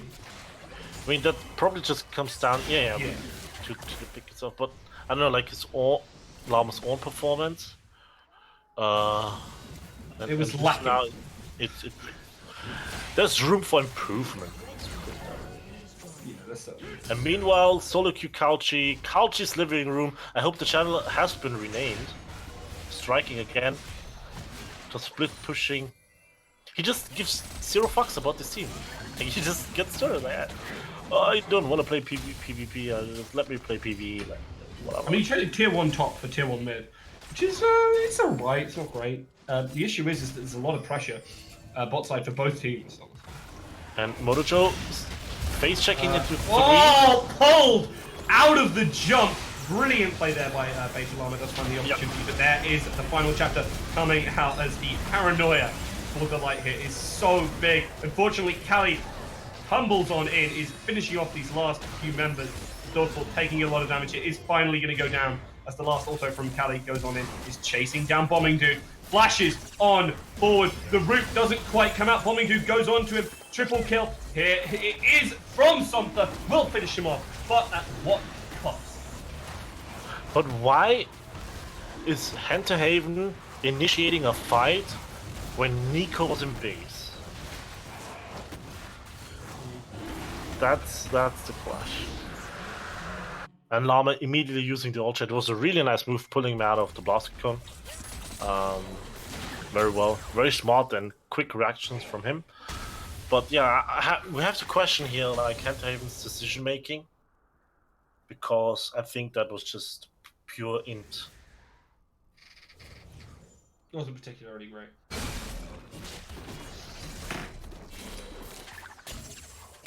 Interesting to say the least. So Llama is pushing on bot again. He likes to split push, right? I don't know, like on the Blitzcrank and on the Ornn. And there we have a pause. Yet another one. Time to check Twitch chat. Toxic caster, yes, that's me. Primarily me. I mean, look, I'm not being toxic. I'm just stating facts, you know. yeah, I mean, if they're inting, why should I sugarcoat it? Like, if you're inting, if you're playing bad, then it's not my fault. Just step up your game. Just be like Dan on Seroth or Valkos, and then I'm gonna praise you 24/7.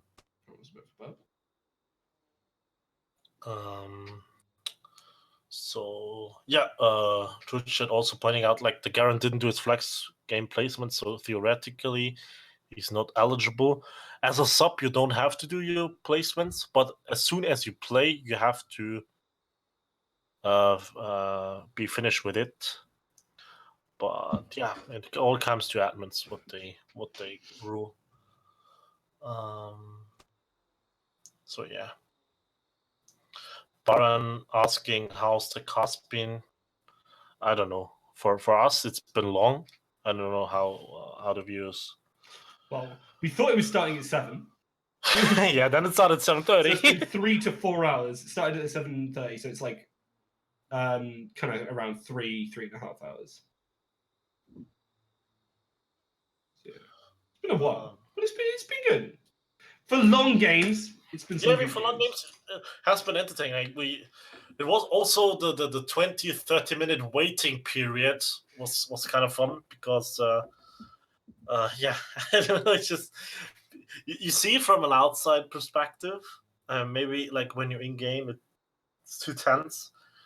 But as you said, like you talked with Haven in the break, they were too afraid of the Valkos in game 2 to start the burn of his poke. And to be fair, like Kathu and Somther got hit by skill shots that they just got absolutely nuked. Yeah, there's so much damage from just in all the other games. This game, from the mid lane, especially Tracy, who's been playing those two mages. Other than the Tristana which he played, which was still a hell of a lot of damage, has just been pumping it out and playing these long range mages very well. Definitely. So if we look at the gold currently, only like Motojo is keeping up. He has a 2k gold lead. Other than that, mid lane for Haven is 2k gold behind. The ADC is 1k gold behind. Jungler is 800 gold behind. It's not looking very good at the moment for Haven. So yeah. Yeah. Have to see. I mean, the scaling is definitely on VGB's side, so.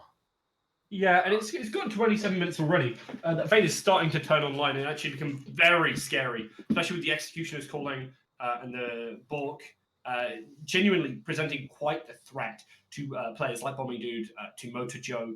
They have to be very careful. They can't just run at the opposing team anymore. They have to either get Kalielion or zone them out for the rest of the fight.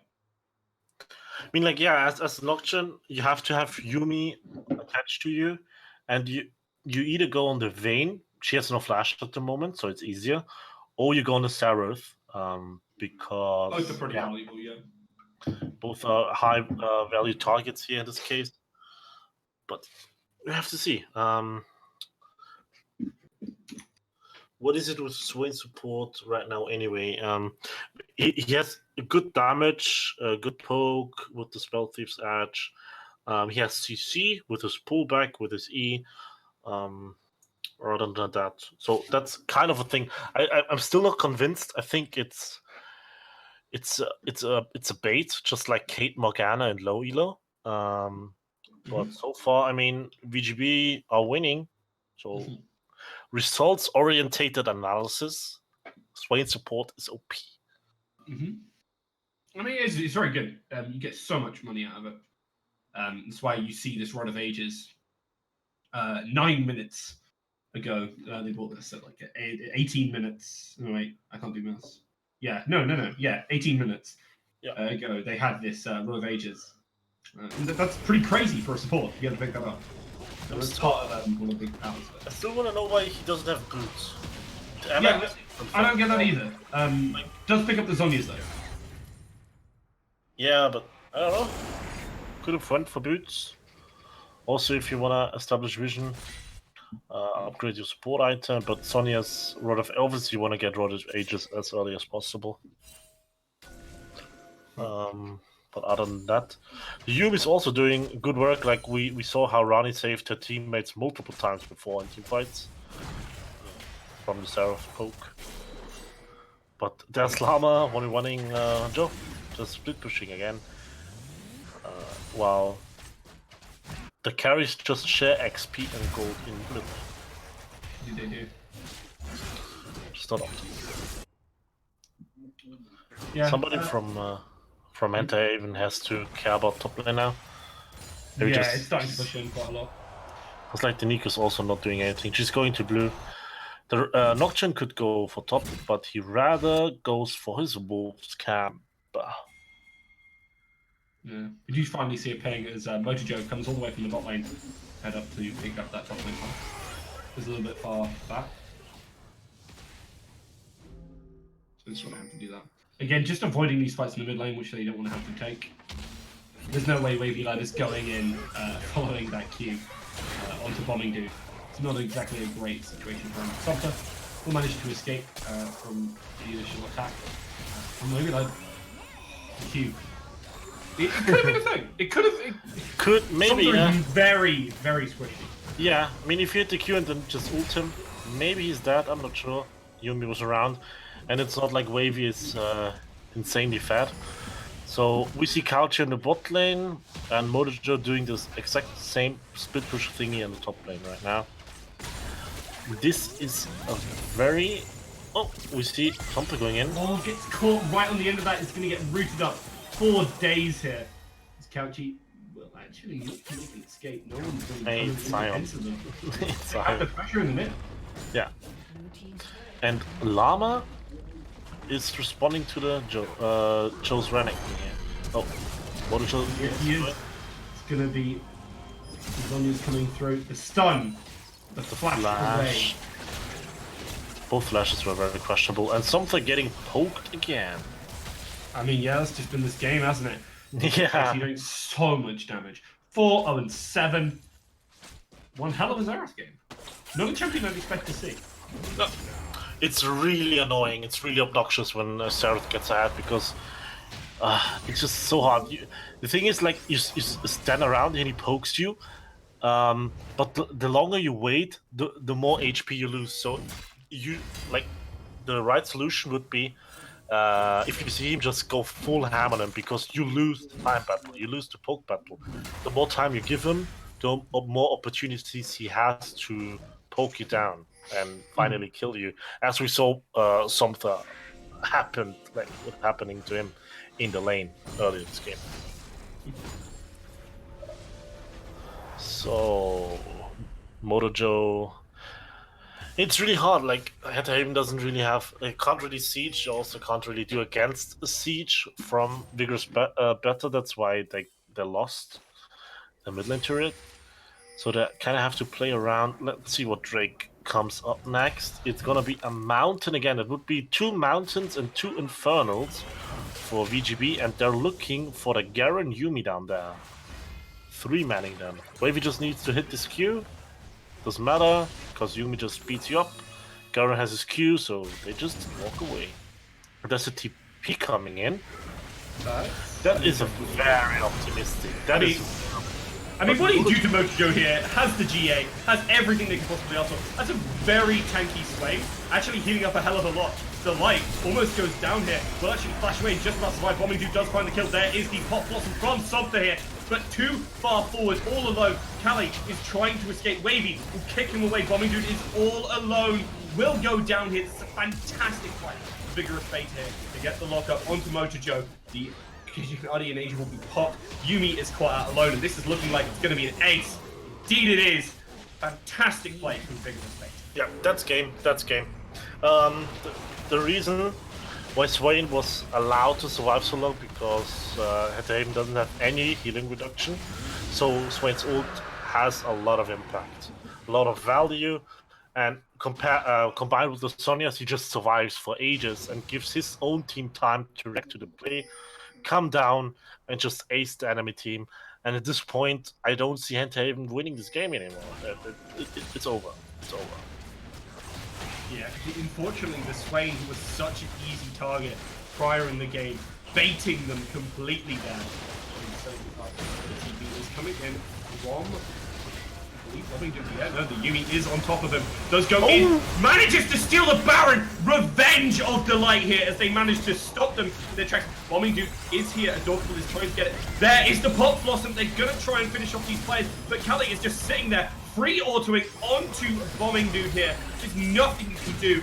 Beta Llama does go down, and they barely escape with their life as Bombing Dude on such low health. What level is Lee? He's dead. I can't really see. Because usually... Oh, his smite... No. 800 damage. But it's probably... It's a second charge of the smite. They're both the same level. Alright, because if you smite... Let me look back to the Baron. Yeah, his smite was down. Where did he use it? Or was it? Let me check. Yeah, it was down for some reason.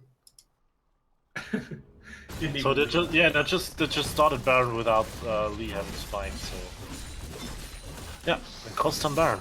I mean, to be fair, you feel like you can probably do that anyway because you just won such a fantastic fight. Yeah. And Wavy just said at 800 HP, he realized that he doesn't have smite. So, I mean, the thing is, like, if you as a jungler tell your team beforehand that you don't have smite, you can play around it. Obviously, it's not guaranteed, but Guaranteed. Garrett, no pun intended. But at 800 HP, it's too late for your team to react to it. For Haven, what I realized is like they are having a hard on Swain support, while Vayne and Seraph are kind of being untouched in the backline and are able to deal out free damage. So I hope they realize this and switch their focus. Otherwise, BGB just outplay them. Just with their champions, with the way how they play, are just able to deal more damage in team fights. Because Kali, if he doesn't Vayne spot, what he did once in this game, he's doing a pretty good job. Like, it's okay. He has 200 farm, which is okay-ish, but he's allowed, and he's also using the chance, the opportunity to deal out the damage. Oh, this is a big opportunity. Doesn't quite manage to land it. It's the tumble. Will save the Vayne for a short reprieve. Isn't quite enough to finish it off. And with this Baron, this could be a brilliant opportunity for him to just turn this around. Kali is down. This fight looks so good for them now. We see Beta Llama dive on forward. Doesn't really do all too much. There is the engage coming from downtown.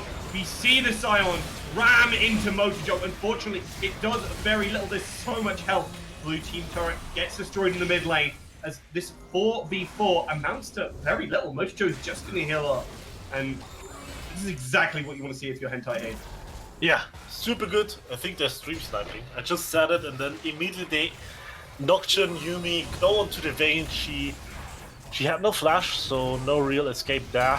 And they just killed him. And then afterwards, Nico sometimes decided to stick to mid lane, get the turret, and his team was able to just disengage, survive the counter engage from BGB, and therefore it was a very, very good play from Hentai. Indeed it is, and as they've been pinging all through the chat, about half a minute towards that Elder Dragon. They're gonna rush towards it. If we see Vigorous Beta get this, that is gonna be brutal. Yeah. So, thing is like 4 drakes, 2 mountains even, and 2 infernals, so it's gonna be huge as you said. But, well, I don't know. Usually it shouldn't happen. Like, Kali shouldn't step up too far. I praised him, it's the caster curse. But VGB, although being 1k behind, it's again 37 minutes. It's like, Oh no. it's a very cursed day today. It is. And I'm glad I don't have a 9:30 lecture tomorrow. Glad I don't have to wake up at 5:30 your time. Oh god, that sounds horrible. It was horrible as something taking so much damage. Paranoia comes in. Again, engaging with the Beta Llama doesn't do very much. Learn from your mistakes here, Hentai Haven. That player is just far too tanky for you. Yeah, now Nico is on 2 HP, you have no Nocturnal, so basically giving BGB the opportunity to start the Elder Drake. Because Nico can't really... As you mentioned before, with this Seraph, you are so close to dying. That's adorkable. More dead. Yeah, I don't know why she was there. I don't know. Okay, I mean, free Elder? I'll take it. Free 4 Dragon Elder. That is exactly what you want to see if you are Vigorous Beta. You just walk around now and they have the back the fuck up. There is nothing Hentai Haven can do in a straight fight. Also, Baron spawns in 30 seconds. And they destroy that. Yeah, this should be BGB's property. Yeah. But yeah, I don't know. They absolutely should be closing out this game.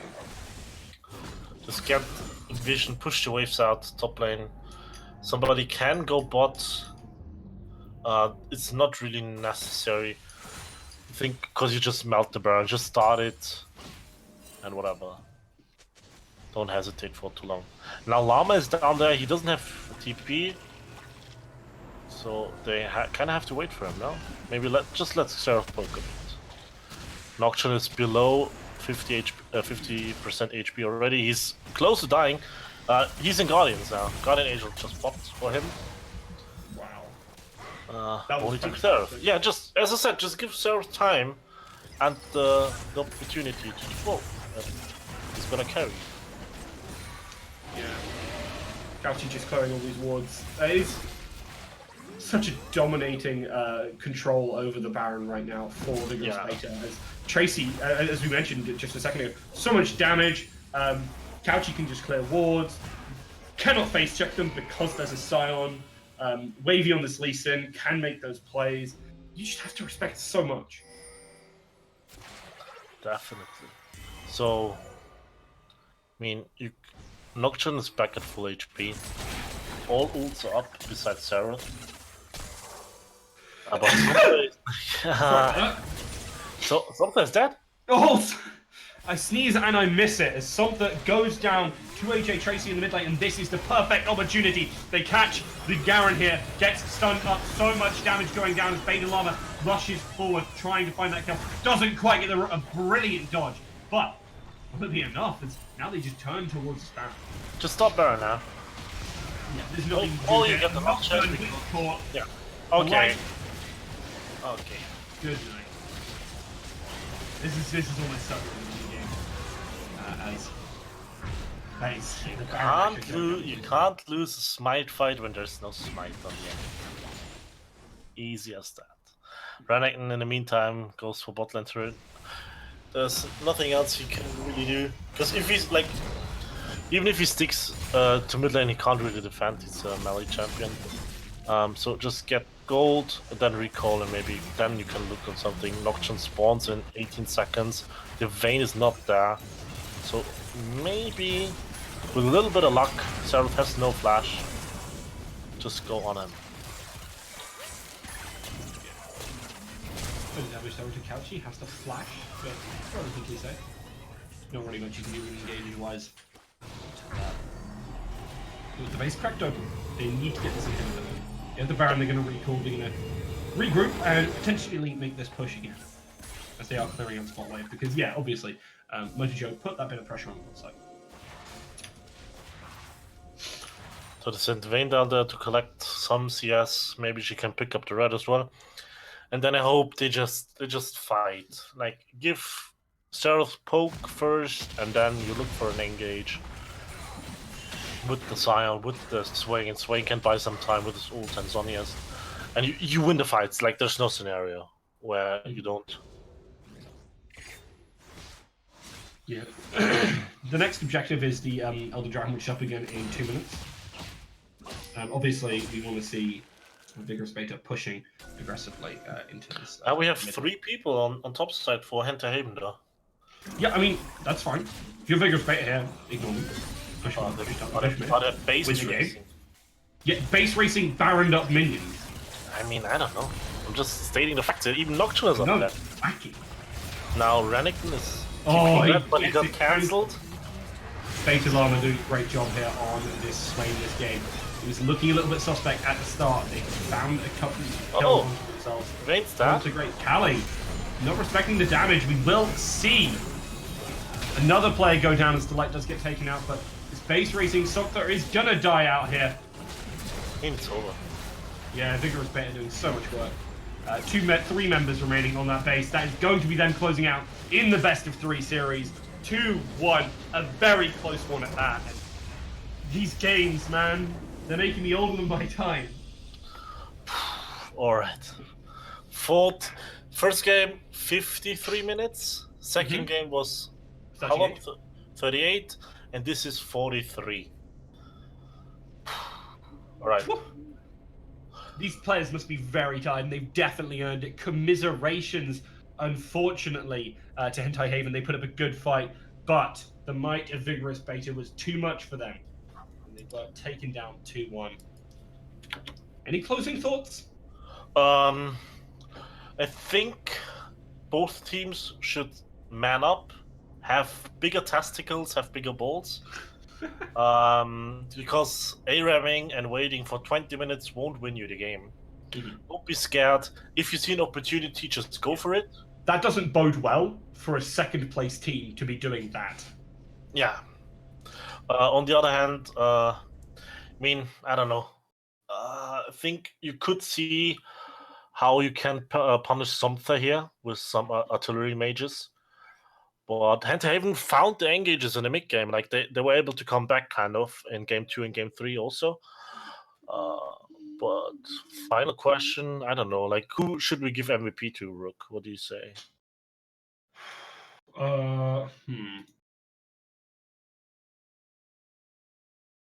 That's hard. I want to say AJ Tracy. They played really well. Yeah, same. Would have given him for sure. Even in the loss in game 2, he was the only hope. Help me, AJ Tracy. You're my only hope. Yeah, exactly. At least someone got the reference. But yeah, I will give it to him. Like he popped off now instead of 9-1 and 10. Dealt a lot of damage. Let's look at the numbers really quick. Terrifying. 45k, which is good. It's okay. But other than that, still well played from Haven in 4th place, and they were able to give the 2nd placed VGB a really, really hard challenge. Mm-hmm. Indeed, it was. Fantastic series. Thank you to all involved, and thank you all at home very much for watching. If you stayed, you are a true fan of Valanth League. And hopefully, we'll catch you either on Thursday for the Gold Plat League or on next Monday again. All right. See you next time. I've been Rook. And I'm Impressed. Have a good night.